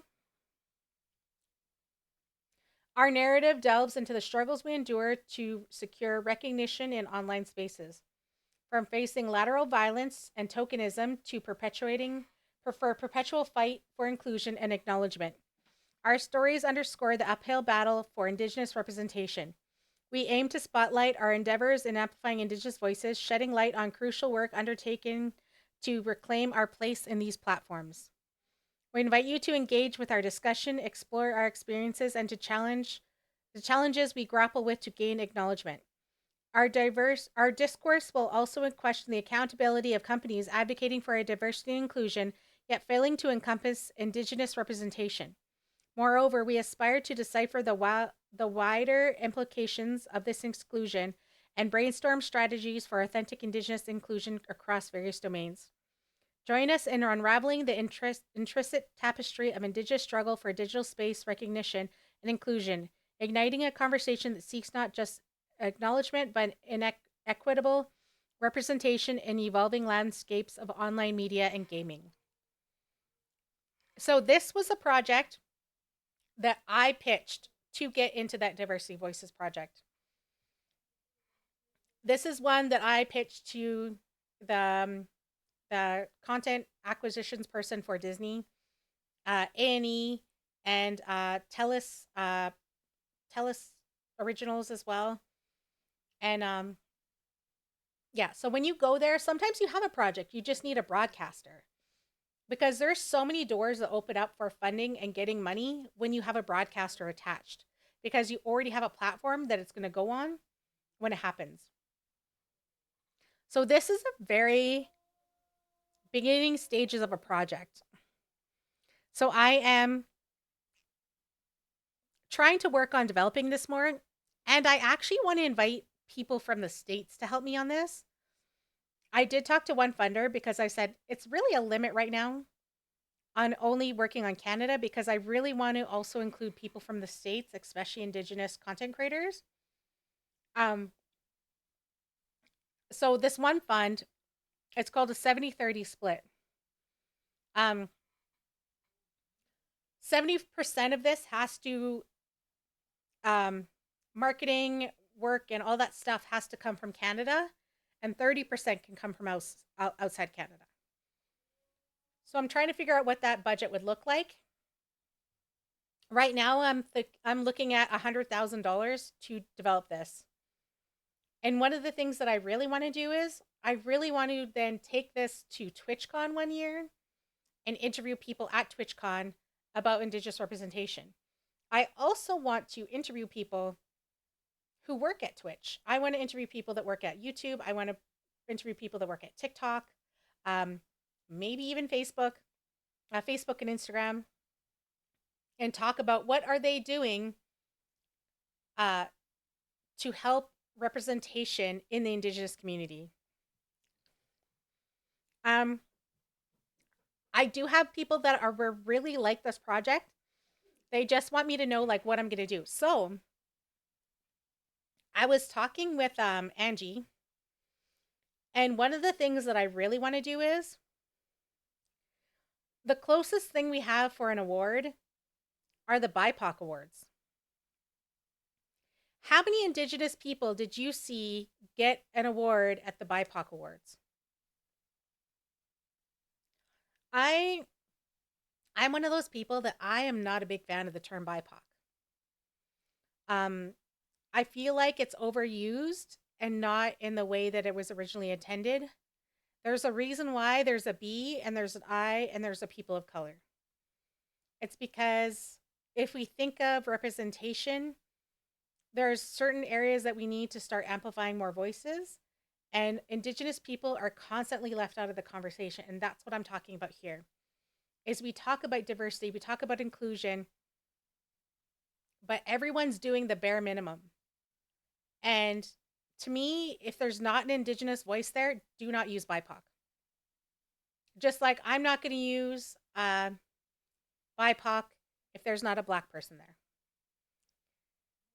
Like, like I feel like it becomes our then responsibility when we're in these spaces, when people are using words and they're using them as a bare minimum or tokenizing the concept just to fit our own narrative and our need. We have to remember that BIPOC is a concept of lifting us all up at the same time.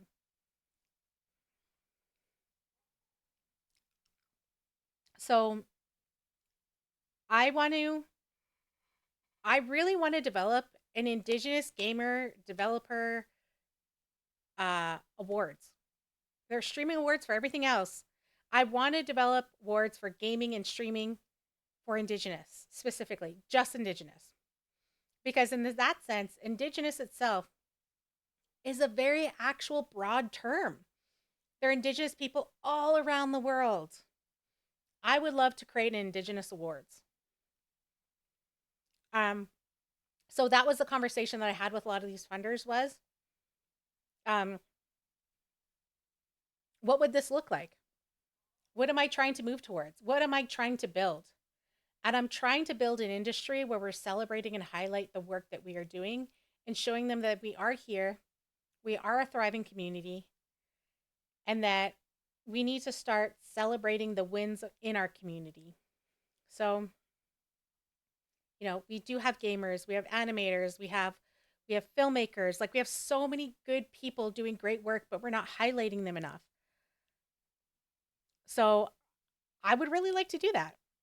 So, I don't know how it's going to be part of the documentary. Like I said, this is very new. I only kind of came up with this when I applied. It's something I talked about. This is the closest I had to putting down what I was trying to say on paper. But I would really like to create the pitch deck, like I have the native origin stories, and then develop it because then I can make it further and further. So yeah, I'm really excited. Like I really cannot wait until this gets to where I want it to be. Because right now it's not. Okay. Whipson, the healing swing therapy. So this is a project that I've been working on for over 2 years. This one is way more developed.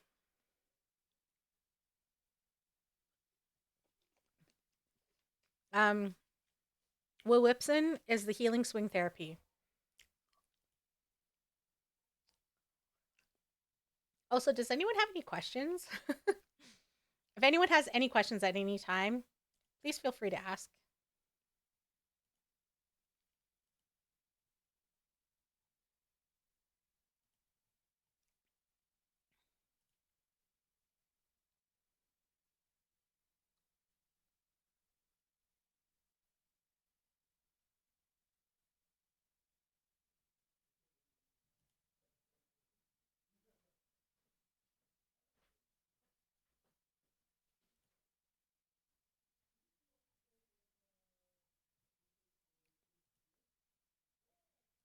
Okay.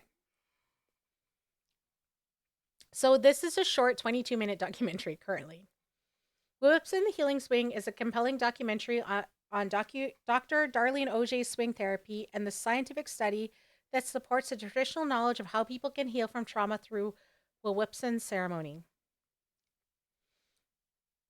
In 2021, Dr. Darlene Auger, Dr. Calvin Jones conducted a study to analyze the efforts of Dr. Darlene Auger's swing therapy session on improving health through culturally informed trauma recovery, an alternative approach to treating neurological disorders, and the effectiveness of the treatment. Whips in the Healing Swing is a treatment held by Indigenous practitioner Dr. Darlene Auger that brings people back to the traditional ways of being swung in a swing as a baby and traditional knowledge of its impact on the mind and body. Whips in ceremony helps support emotional regulation to process trauma. This study combines traditional knowledge and Western scientific approach. The study uses wearable biometric sensors to examine the effects of the swing motion and indigenous healing practices on a person's heart rate, breathing, and brainwave patterns. This documentary looks at the outcomes of the study and the interview participation of whips and the healing swing therapy to share the healing impacts of this alternative therapy has had on their lives. We also hear from Dr. Darlene Auger, who holds the therapeutic ceremony, and her inspiration to share this knowledge with people to help them heal from trauma. So, Dr. Darlene actually wrote a series of Cree books.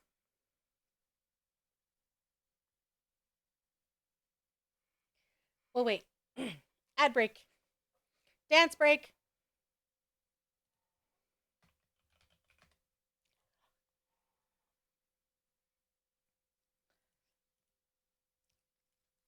Dance break.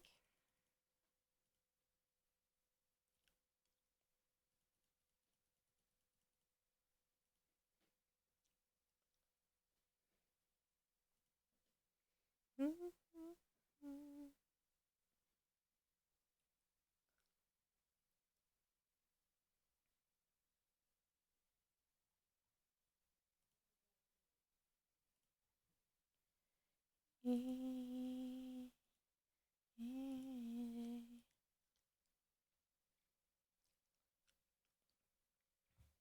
just waiting for the ad break to end. Welcome back. All right. So Dr. Darlene actually wrote a series of 4 Cree picture books that's illustrated by Chloe Bluebird Moustache, telling the story of the process of birth. It explores the symbolic meaning of various elements of the teepee. So if you didn't know, there's these books. There are 4 books. I actually have these 4 books. She gave them to me. The Baby Swing, My Belly Button, the Traditional Teepee, and the Moss Bag. And they're basically teachings, but it's for stories. And with these books is a visual representation of the Whipson Healing Swing Therapy. And it's accompanied by a CD of Cree lullabies sung by Dr. Darlene Auger. You can actually, let's see, you can actually listen to it on Spotify, by the way.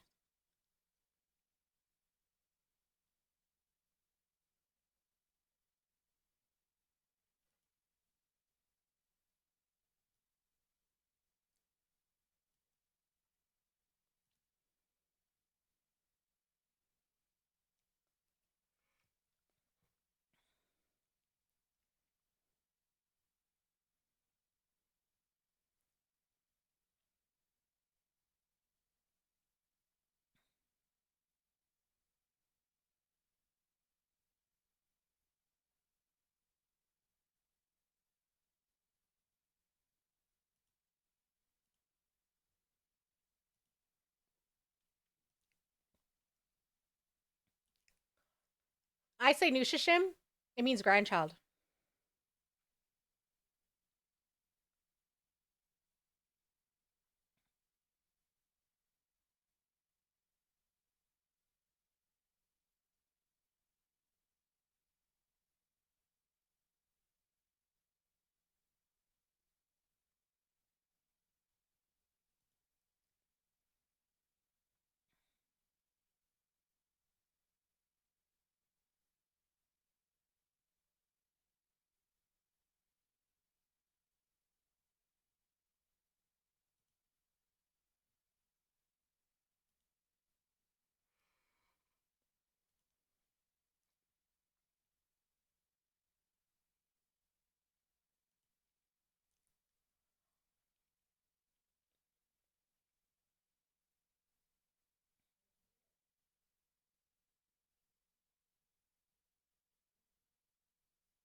Oh, okay. This one's Kananaskamotin, which means thank you. It's so there's multiple ways you could say thank you in Plains Cree. You could say hi hi, which means thank you, but Kanaskamotin means like a thank you, but it's more formal.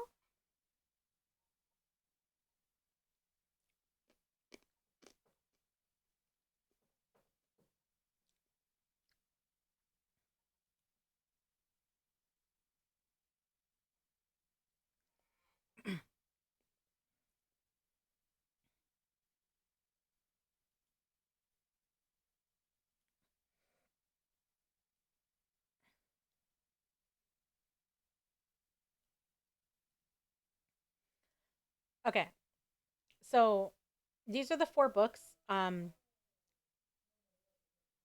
is inspired because one of the things that I want to do is when Darlene explained to me her vision of creating this swing therapy, which is about 10 years ago. Um, we were talking about babies being in the womb and how the pull of the moon and even the water, you actually swing in the womb because you're floating in the womb, surrounded by water, surrounding by, the protection of the womb. And how when babies are born, one of the things that we do is we put them in these hammocks and we swing our babies because it soothes them, because it reminds them of that movement of being in the womb. And actually, it was this swing that I'm talking about, um, which created swings, baby swings, was come from Indigenous people, was creating a baby swing. So interviewees. So this is what I call a pitch deck, okay? So this is what I give people to show them proof of concept of what I'm trying to create. Uh, First of all, Dr. Darlene Auger. She's a Cree woman originally from Wabasca, or Big Stone Cree Nation, who resides in Edmonton and Misquechi-Waskahagan. She's fluent in Cree and passionate about her language through song, story, and healing. Darlene comes from a family of 8 and is mother of 2 young ladies, Fawn and Kristen. Darlene is educator, researcher, and holistic practitioner, and artist and author. Darlene holds a psychology degree from the University of Alberta and a master's in Indigenous social work and doctoral degree from the University of Nuulotin Tayosti Nisteminakina. Come inside and have a nice cup of tea. Yeah, so this is Dr. Darlene Auger. This is the one person who reached out to me about 2 years ago. Hi. I didn't know you streamed. What do you mean? Athenada. Athenada? Do I know you? Hi. I'm horrible with people's names, by the way.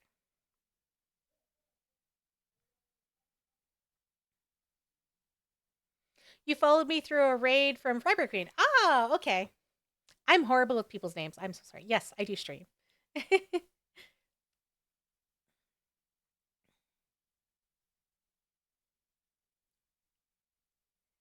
Little Kitty Big City. Yeah, I remember now.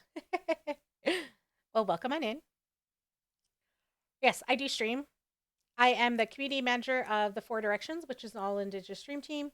And I also am the leader of the Indigenous Alliance on Twitch. And I'm a streamer and a filmmaker. I'm talking about a film project that I'm working on right now, which is developed by Dr. Darlene Auger. We interviewed Elder and the mentor, Dr. Maggie Hodgson. Hey, Jerome. Here, let me. Jerome also streams sometime, although you changed your name. Hello. You probably hear it all the time now. And we need to play Mahjong soon. Drum.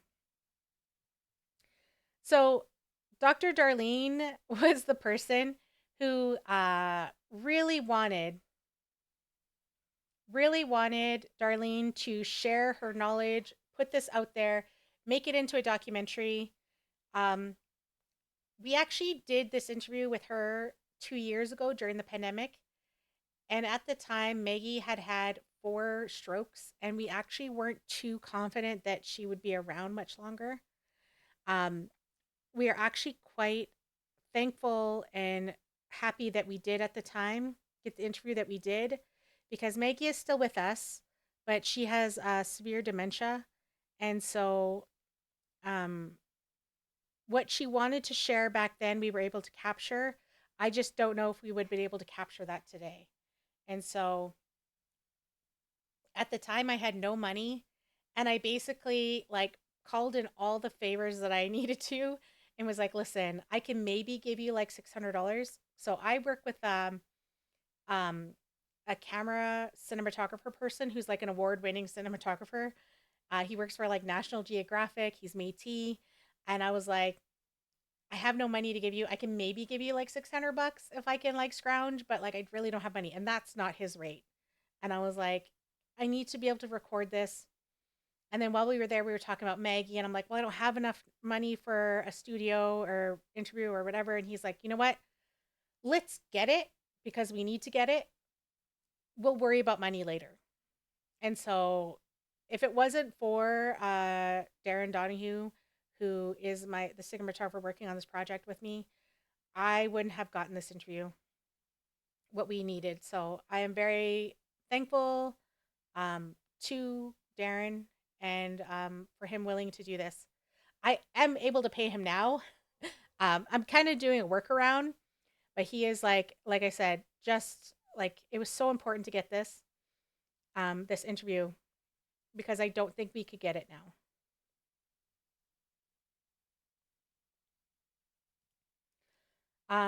Dr. Kelvin Jones is the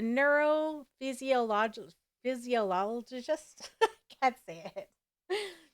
Um, who was the doctor who worked for the University of Alberta and was partnering to basically do all the electrodes and stuff. And he works on talking about the sympathetic and the parasympathetic system in your body and the receptors and what makes your body like be out of alignment, and how being out of like balance within yourself causes harm to your body and how healing that is that's where the trauma therapy comes into. So it was his work that took his study and his numbers and the qualitative data to approach it to Darlene's therapy that they were able to get the money the numbers and the data to basically um, take indigenous science and knowledge and western science and knowledge and show that doing this therapy is a form of trauma therapy because it resets the body system.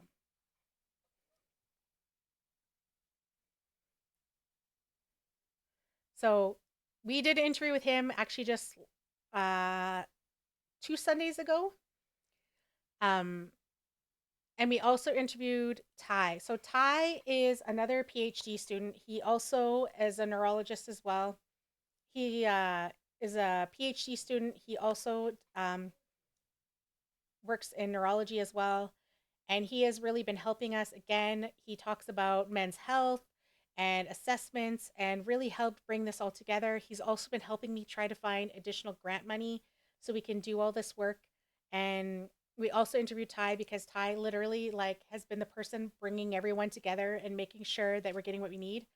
He actually gave me the study information, like the actual like information from the study. And all I saw was numbers and I'm like, I don't know what this means. So when we interviewed him, I was like, can you tell me a person who doesn't have a PhD in neurology, what does this mean? Was it successful? Like, what was the study? Like, I have no idea, and I have no idea what any of this means. So he basically, I don't want to say dumbed it down, but put it in like layman's terms so I could understand what it meant because I'm like, I have no idea what this means.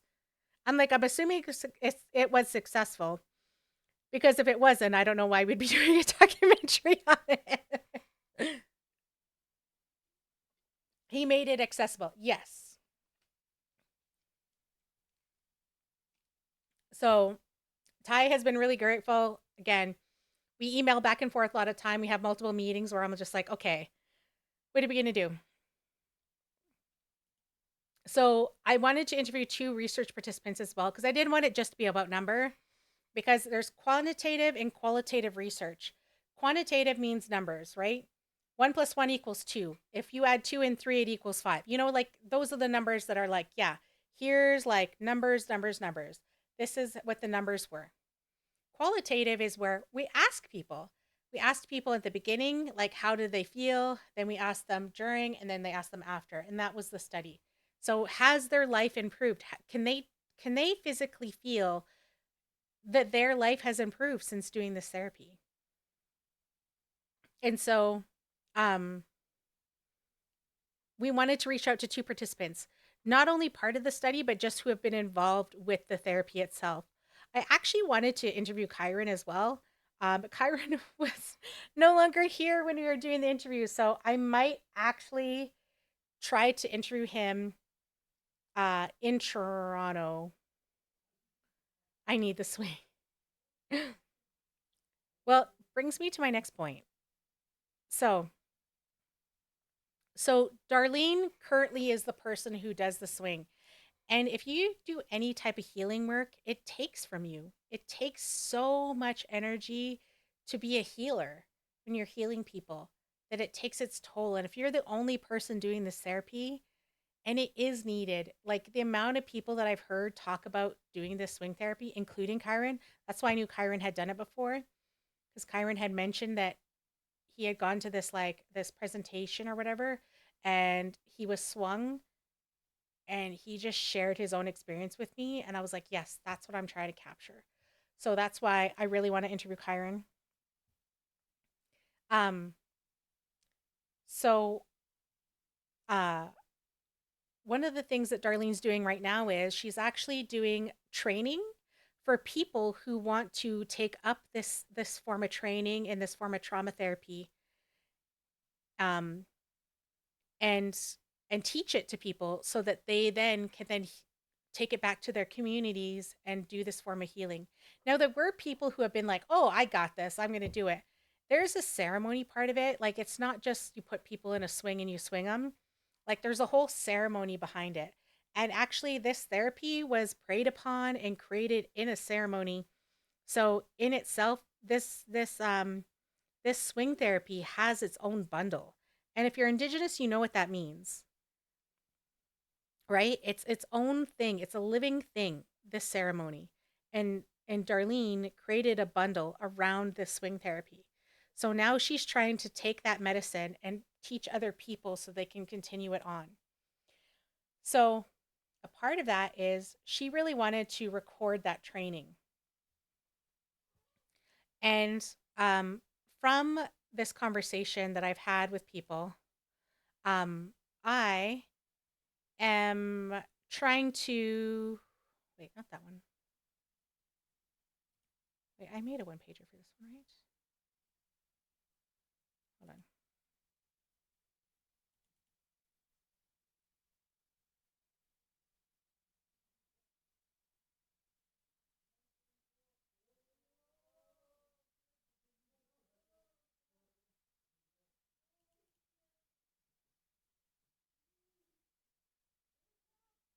That's not it. I don't want to click on things when I'm not like sure what I'm going to click, because I don't want to accidentally like share something I'm not supposed to. Anyways, so everyone I talked to in Banff asked me, I said, if I could I make this into a bigger project and make it a series? So the first episode would work on telling you about the Indigenous swing therapy. Second episode would talk about the training. And then the third episode was the implementation of the swing. Because one of the things that we're working on is actually getting it currently a swing installed and give someone training at a local school, an Indigenous school here in Edmonton. So I wanted to record that like before, so past, present, and future. And I was actually talking to a broadcaster who was like, why a 3-part series? Why not make it a feature documentary? And I was like, well, it's really my own personal preference. I am not a big fan.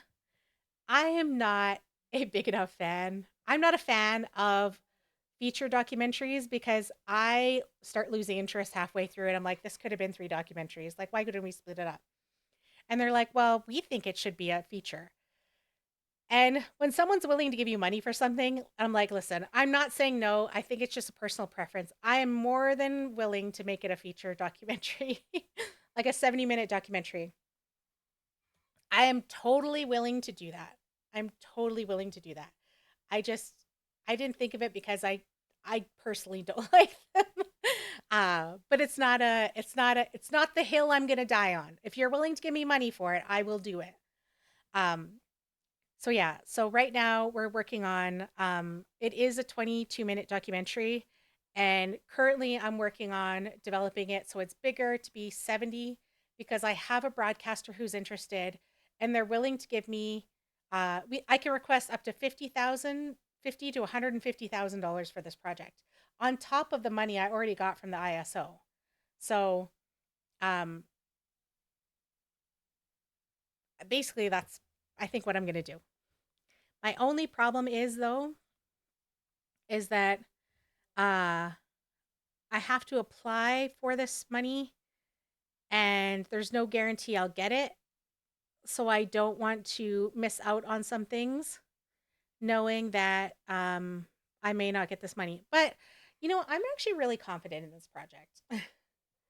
So I think I'm probably going to do it and figure it out. But this is a project again that I've been developing for over 2 years. Our team, so there's myself. I also try to build, like I said, mentorship program in all of my projects that I do. And so I'm currently mentoring my friend Coralie, who is my production assistant, but she's also my mentee because she wants to develop a podcast series. She wants to do documentaries and a docu series, but she doesn't know where to start. And we all suffer from that imposter syndrome where we think we're not good enough. We think we need to have all these things in place before it happens. And it's just like streaming. We all feel like we need to be the best we can be when we really don't. Sometimes it's just going live, you know? We don't need the best. You make it as best as you can and you just do what you love. People will see it if you love it, people will see that. If you have a passion for something, it will always come out in it. So just like put your passion into it and just hope it's as best as it can be. But it doesn't need to be perfect. You're going to learn along the way, you're going to make mistakes. I've made mistakes on many of my projects that I've learned from later going, I never do that again. Um, One of them actually was working on too many projects at the same time. And I say that because I'm doing a documentary and a podcast series, and you can see how I'm already like dropping the ball on the podcast series. But you know what? I figured because one of them didn't seem that much, and I was supposed to get help on some of them, was also having a production assistant who's helping me. So Coralie has been doing such amazing work through my guidance and through my, my help. I actually brought her to Banff World Media Festival. Um, we tried getting a travel grant to pay for her to go, but it was too late. And when we were there, I tried paying for a day, and it was like $995 plus GST for one day, where it's $1895 plus GST for the whole 4-day summit. So I was like, you know what? I'm going to just pay. So I ended up just paying, and I ended up finding I had like a $300 off like code that I was able to utilize, so it made it a little bit cheaper. Um, but I was like, if I'm going to pay that much money, I am definitely just going to pay for the full thing. And she appreciated it so much. She wouldn't have met Stevie from Schitt's Creek. She got to talk to so many awesome people. Um, and Coralie also has a trans child, and uh, so Coralie was able to talk to people who were part of the 2S LGBTQIA plus representation panel, and also talking about the pink paper, which I haven't even gotten to yet. And this producer who worked on Canada's Drag Race, she has a company called The Gay Agenda, and working on so many cool documentary projects. And Coralie was able to like go to her and talk to her about it and talk about her child and all the work she's been doing. And you know what? I have a few friends who have trans children, and I can tell you, I couldn't love my friends more for how they are their children's biggest advocate. And it makes me sad when to know that there's probably children out there whose parents aren't their advocates and are causing more harm to them than they are being their biggest supporters in life. And I can tell you, I have friends who would do anything for their children and are their biggest supporters. And I've always been raised with the concept of your children come first. And so even as an auntie, children come first to me. You know what I mean? I will always protect anyone's child. Um, and so yeah, it just couldn't have been. Yes, protect trans children.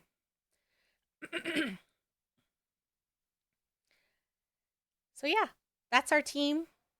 This is my pitch document. Again, there's me. Um, there's my friend Lise, who's helping me produce, but she's also an editor as well. Um, and then we have swing therapy. Oh shit! I don't know why this got that way.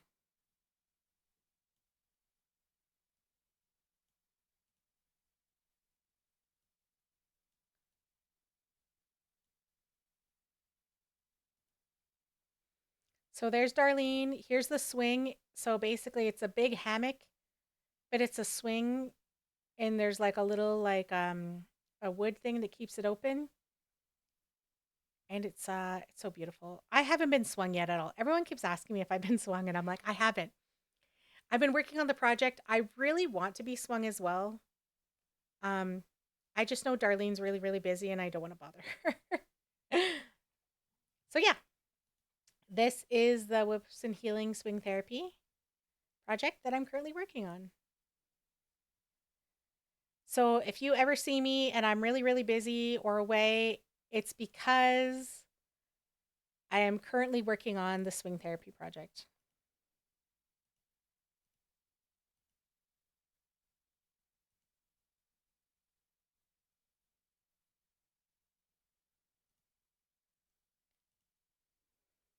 So, bringing me back to representation. You're always busy, Retha. You do so much for so many people. Oh, thank you, Binks. Oops. I try.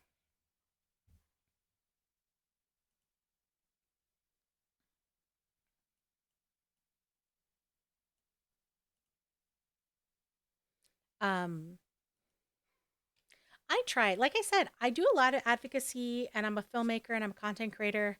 Um, I the pandemic taught me to slow down. I used to do a million and one things, and I don't know how I used to do it because now I'm just exhausted. The pandemic really made me slow down, but also reevaluate where I'm investing my energy because I was kind of one of those people that was such a people pleaser that I just didn't want to say no to things. And to be honest, I actually said no to the swing therapy thing because I'm like, listen, I'm trying to work on my own projects. I do have things that I want to work on, and I don't really have time for this. Plus, I didn't have any money. Plus, I would have to find money for it and do all this stuff.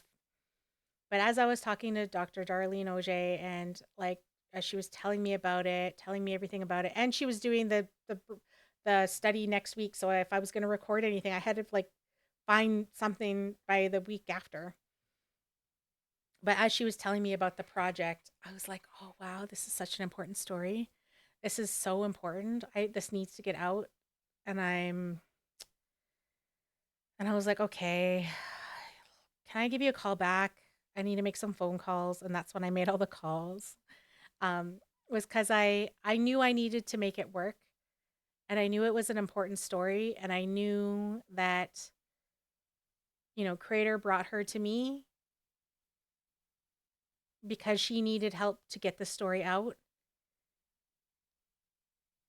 And she even said that too. We started out in ceremony. We had a pipe ceremony when we started this project. And she was telling me that she prayed for creator to find someone to help her tell this story.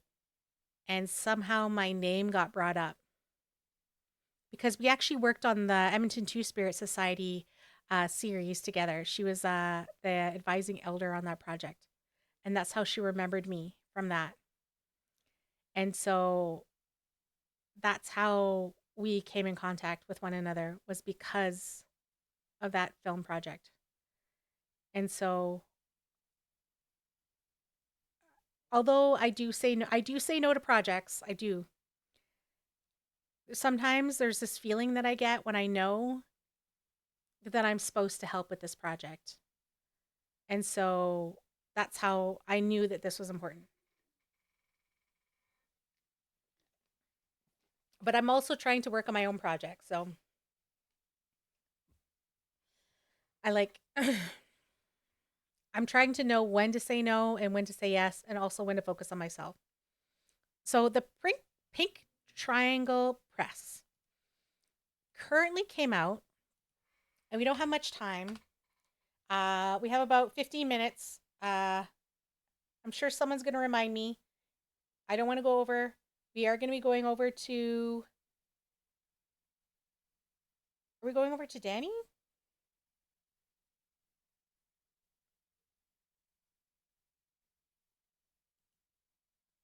Who are we going over to next?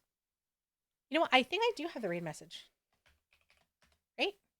There it is. If you do Command RT. Ah, Sage. Sage.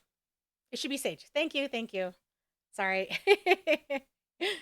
I was like, oh my God, who was it? You were just in here telling me. Sorry, I'm so horrible. Again, memory of a goldfish, but hopefully we'll get past this one. Okay. PTP pink paper. So 2S LGBTQI plus representation in Canada and screen industries.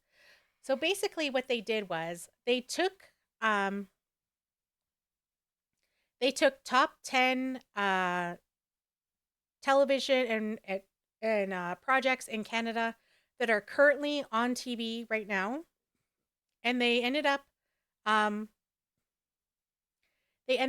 doing a report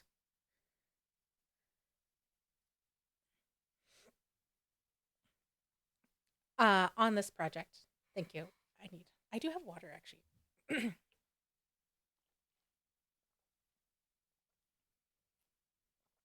So many Canadians don't see themselves reflected on the screen. When they do, it's often through stories that focus on stereotypes, trauma, or painful coming out narratives. These depictions leave little space for exploration of depth and breadth of 2S LGBTQI plus experiences, for celebration of 2S LGBTQIA plus joy, for authenticity, for pride. The PTB pink paper intended for that change. Supported by the Canada Media Fund and Telefilm Canada, Pink Triangle Press has come out of the research to report on representation across the sector of Canada media industry, film, television, online streaming service, and video games. Oh, when I was here, they did a trailer of like different clips and stuff, and DBD was actually in it. Because if you didn't know, DBD is actually funded through Canadian Media Fund. Our findings are at once celebratory and critical. We recognize how far the industry has come over the past few decades, even as we acknowledge that there is still pressing work to be done to combat transphobia, homophobia, and other forms of systemic oppression in television, streaming, and video games. This much needed first step towards catalyst cultural conversations, our overreaching goal to help the media industry move beyond tropes, tokenism, and surface level representation and towards more meaningful 2S LGBTQI plus inclusion. So below are some most remarkable findings from the paper. 93% of the industry professionals agree that representation on Canada screens is extremely important to them.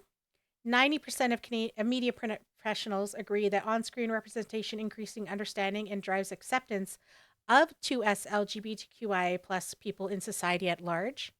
And 82% of respondents believe that 2S LGBTQI plus representation is uneven. Gay men are seen as a significant lessly underrepresented than any other group. Gay men are less likely to perceive underrepresentation of the 2S LGBTQIA plus identities on screen. People who are two spirit, trans, and gender diverse are the most underrepresented. It is difficult to find work that features intersex and asexual characters, even outside of mainstream broadcast network and publishers. That to me, I remember seeing that when I was in the panel, was like, yeah, where are the two spirit, trans, and gender diverse people? Like, where are the asexual characters? Um, I was watching a thing that was trying to say that Cole from Bridgerton was asexual, and I was like, what? They never actually say that, but that's what they were implying, and I'm not too sure where. I know. I was like, listen, I'm asexual, okay? I think they're trying to say that he was demisexual, and to be honest, I think I'm a little offended by how they think that. Um, the demi part, I think, is because they're trying to say that because he fell in love with his friend. Because, yeah, I can see how he then became attracted to her because a friendship formed first, which could be a demisexual. Could be. But you're also trying to say that that's the only reason why he was attracted to her because they became friends first. And I think the reason why I'm a little bit hesitant to believe that is because it's around this narrative that she herself is not an attractive woman. And she is. She is cute as hell. So why in the world would we enforce that narrative that she is not a she is not an attractive person? Therefore, for her to for someone to get an attraction to her was that they needed to form a friendship with her first. You know what I mean? I'm a little hesitant for that. You know? I don't know. And I think it talks about society and how people seem attractive. There are so many people that would probably find her very attractive. Well, there are more people who were attracted to her in general, like that other dude. Exactly. That's what I think. So I'm like, I don't know. I feel like it's a little bit of a stretch. But I can see how he possibly could be demisexual. Possibly. Because he also was trying to become this person who he's not, which I can tell you as an asexual person, I totally understand that narrative. Um, I definitely was one of those people that I thought I had to be a certain way because it was expected of me. And I just wasn't attracted to people. I didn't have that thing. And when I was attracted to people, it's because I built a friendship first, or I got to know them, or they became attractive to me later. But nothing about their appearance was that deciding factor. It was how they treated people, it is how they treated me, it's how they were warm and how they were giving and how they presented themselves to the world. That I formed attraction later on, but it's very few and far between. So it's I can understand that concept. But yeah. Only 10% of 2S LGBTQI plus characters in top rated shows have speaking roles. Now, this is all in Canada, by the way. Although we see more 2S LGBTQI plus representation in Canadian screens, these portrayals are often understood to be inaccurate. The vast majority of respondents feel that 2S LGBTQI plus representation is often superficial and troubling, reliant on tropes and stereotypes.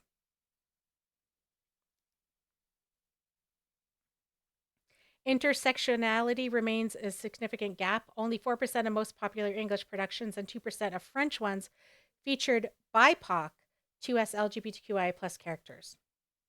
Because you can be more than one thing. You don't have to be one thing.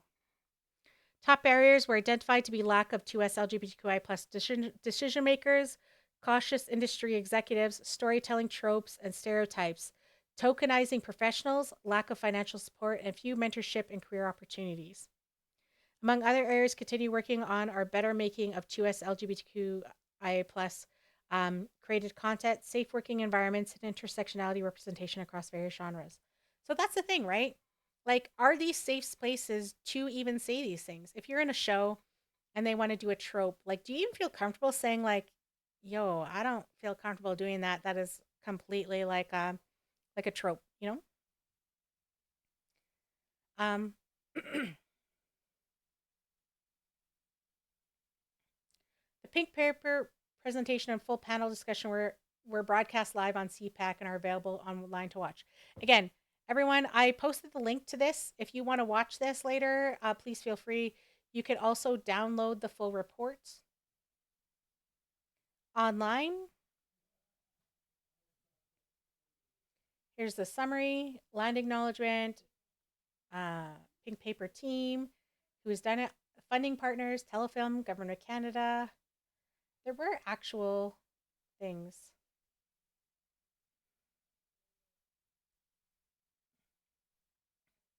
So barriers were lack of decision makers. To me, when we talk about diversity and inclusion, if if you're if you're if your idea of creating diversity and inclusion, so any DEI, is hiring a person of color in that place, but then not giving them teeth to do the work that they need to do, and if people of color are not represented in like leadership roles, to me you've already failed. You are tokenizing the whole system, and you're doing just enough not to make us mad, not to make us make a noise. And I feel like the more and more we see this, the more and more we have to call it out. We're not accepting bare minimum anymore, people. We're not. We're not.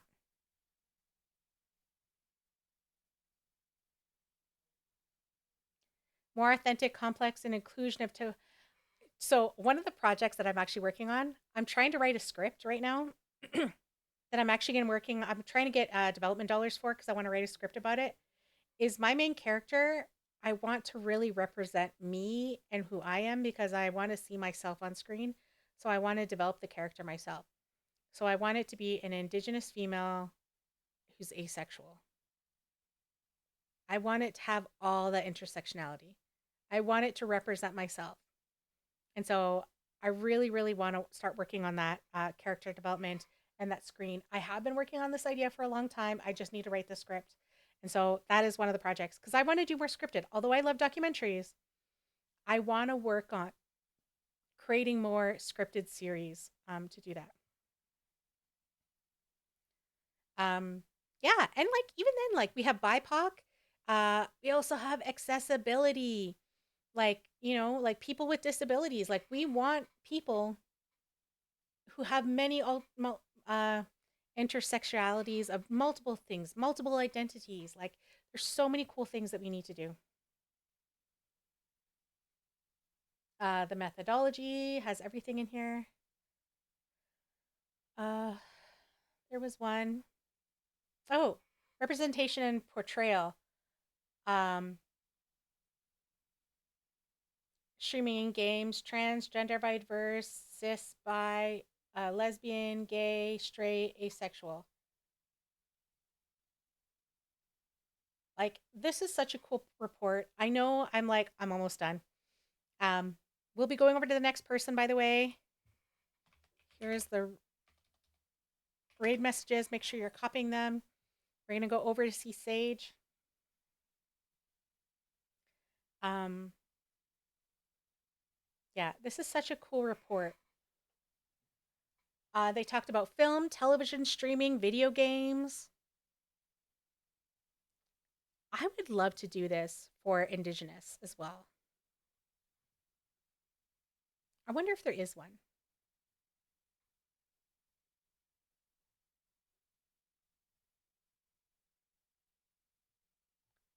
Yeah. How big is this report? Let's see, how many pages is it? 113 pages. Oh, wow. Yeah, this whole report is like 113 pages. So please feel free, check it out. Um, if you want to watch the presentation, the panel is and the presentation, please go check it out. It is on a link on there. I was there in person. It was very moving and touching. Um, and yeah, you need to go. Emily Hampshire, that was the actress. That's the actress who was there, who was from Schitt's Creek, and I got to meet. All right. Um, I am going to go see if Sage is live.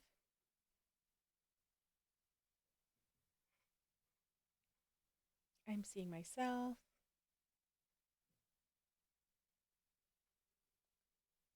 Sage, are you live yet?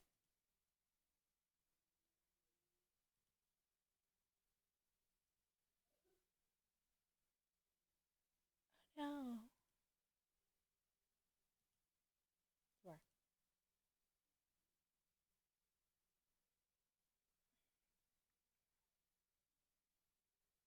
I'll wait till you. So everyone, copy the raid message. Let's go over and share. Thank you again to Binks. No. Betrayal. Oh my God. Why am I doing it now? I keep doing it more and more. Everyone, go follow Betrayal. Betrayal has done such an awesome job, like I said, um, in organizing everything, bringing everything together, and just organizing us and bringing us all together. Much appreciated. You did an awesome job. Um, hopefully, we can do another one in November. Maybe we can get more people to help out as well, just so we can, you know, not make everything a betrayal. Thank you so much again.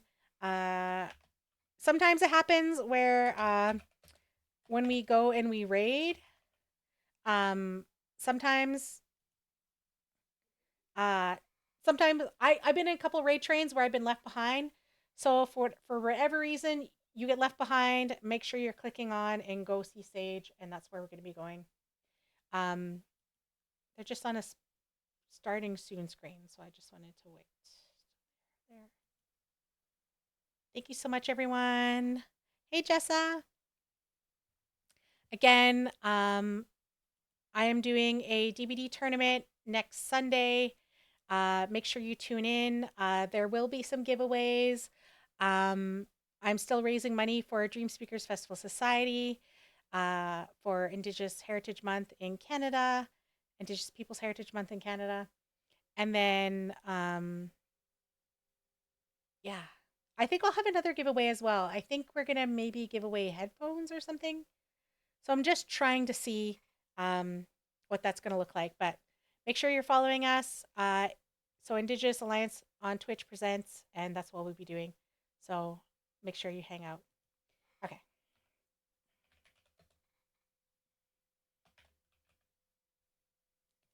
So we are going to go over, and that is not it. Hold on.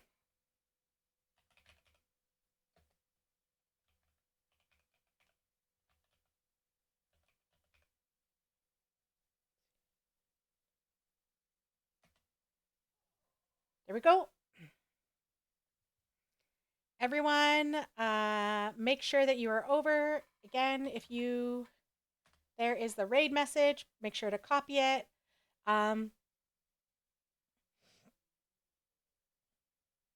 If for whatever reason you don't, for whatever reason, if you don't go over with the raid, make sure you click on the link and let's go over and let's go over and say hi. Thank you again for being here. Much appreciated. My throat is just so sore from talking so much. Thank you again for everyone, and I hope you have a wonderful rest of your day. And I will see you all later. And let's go over and show Sage some love. Bye.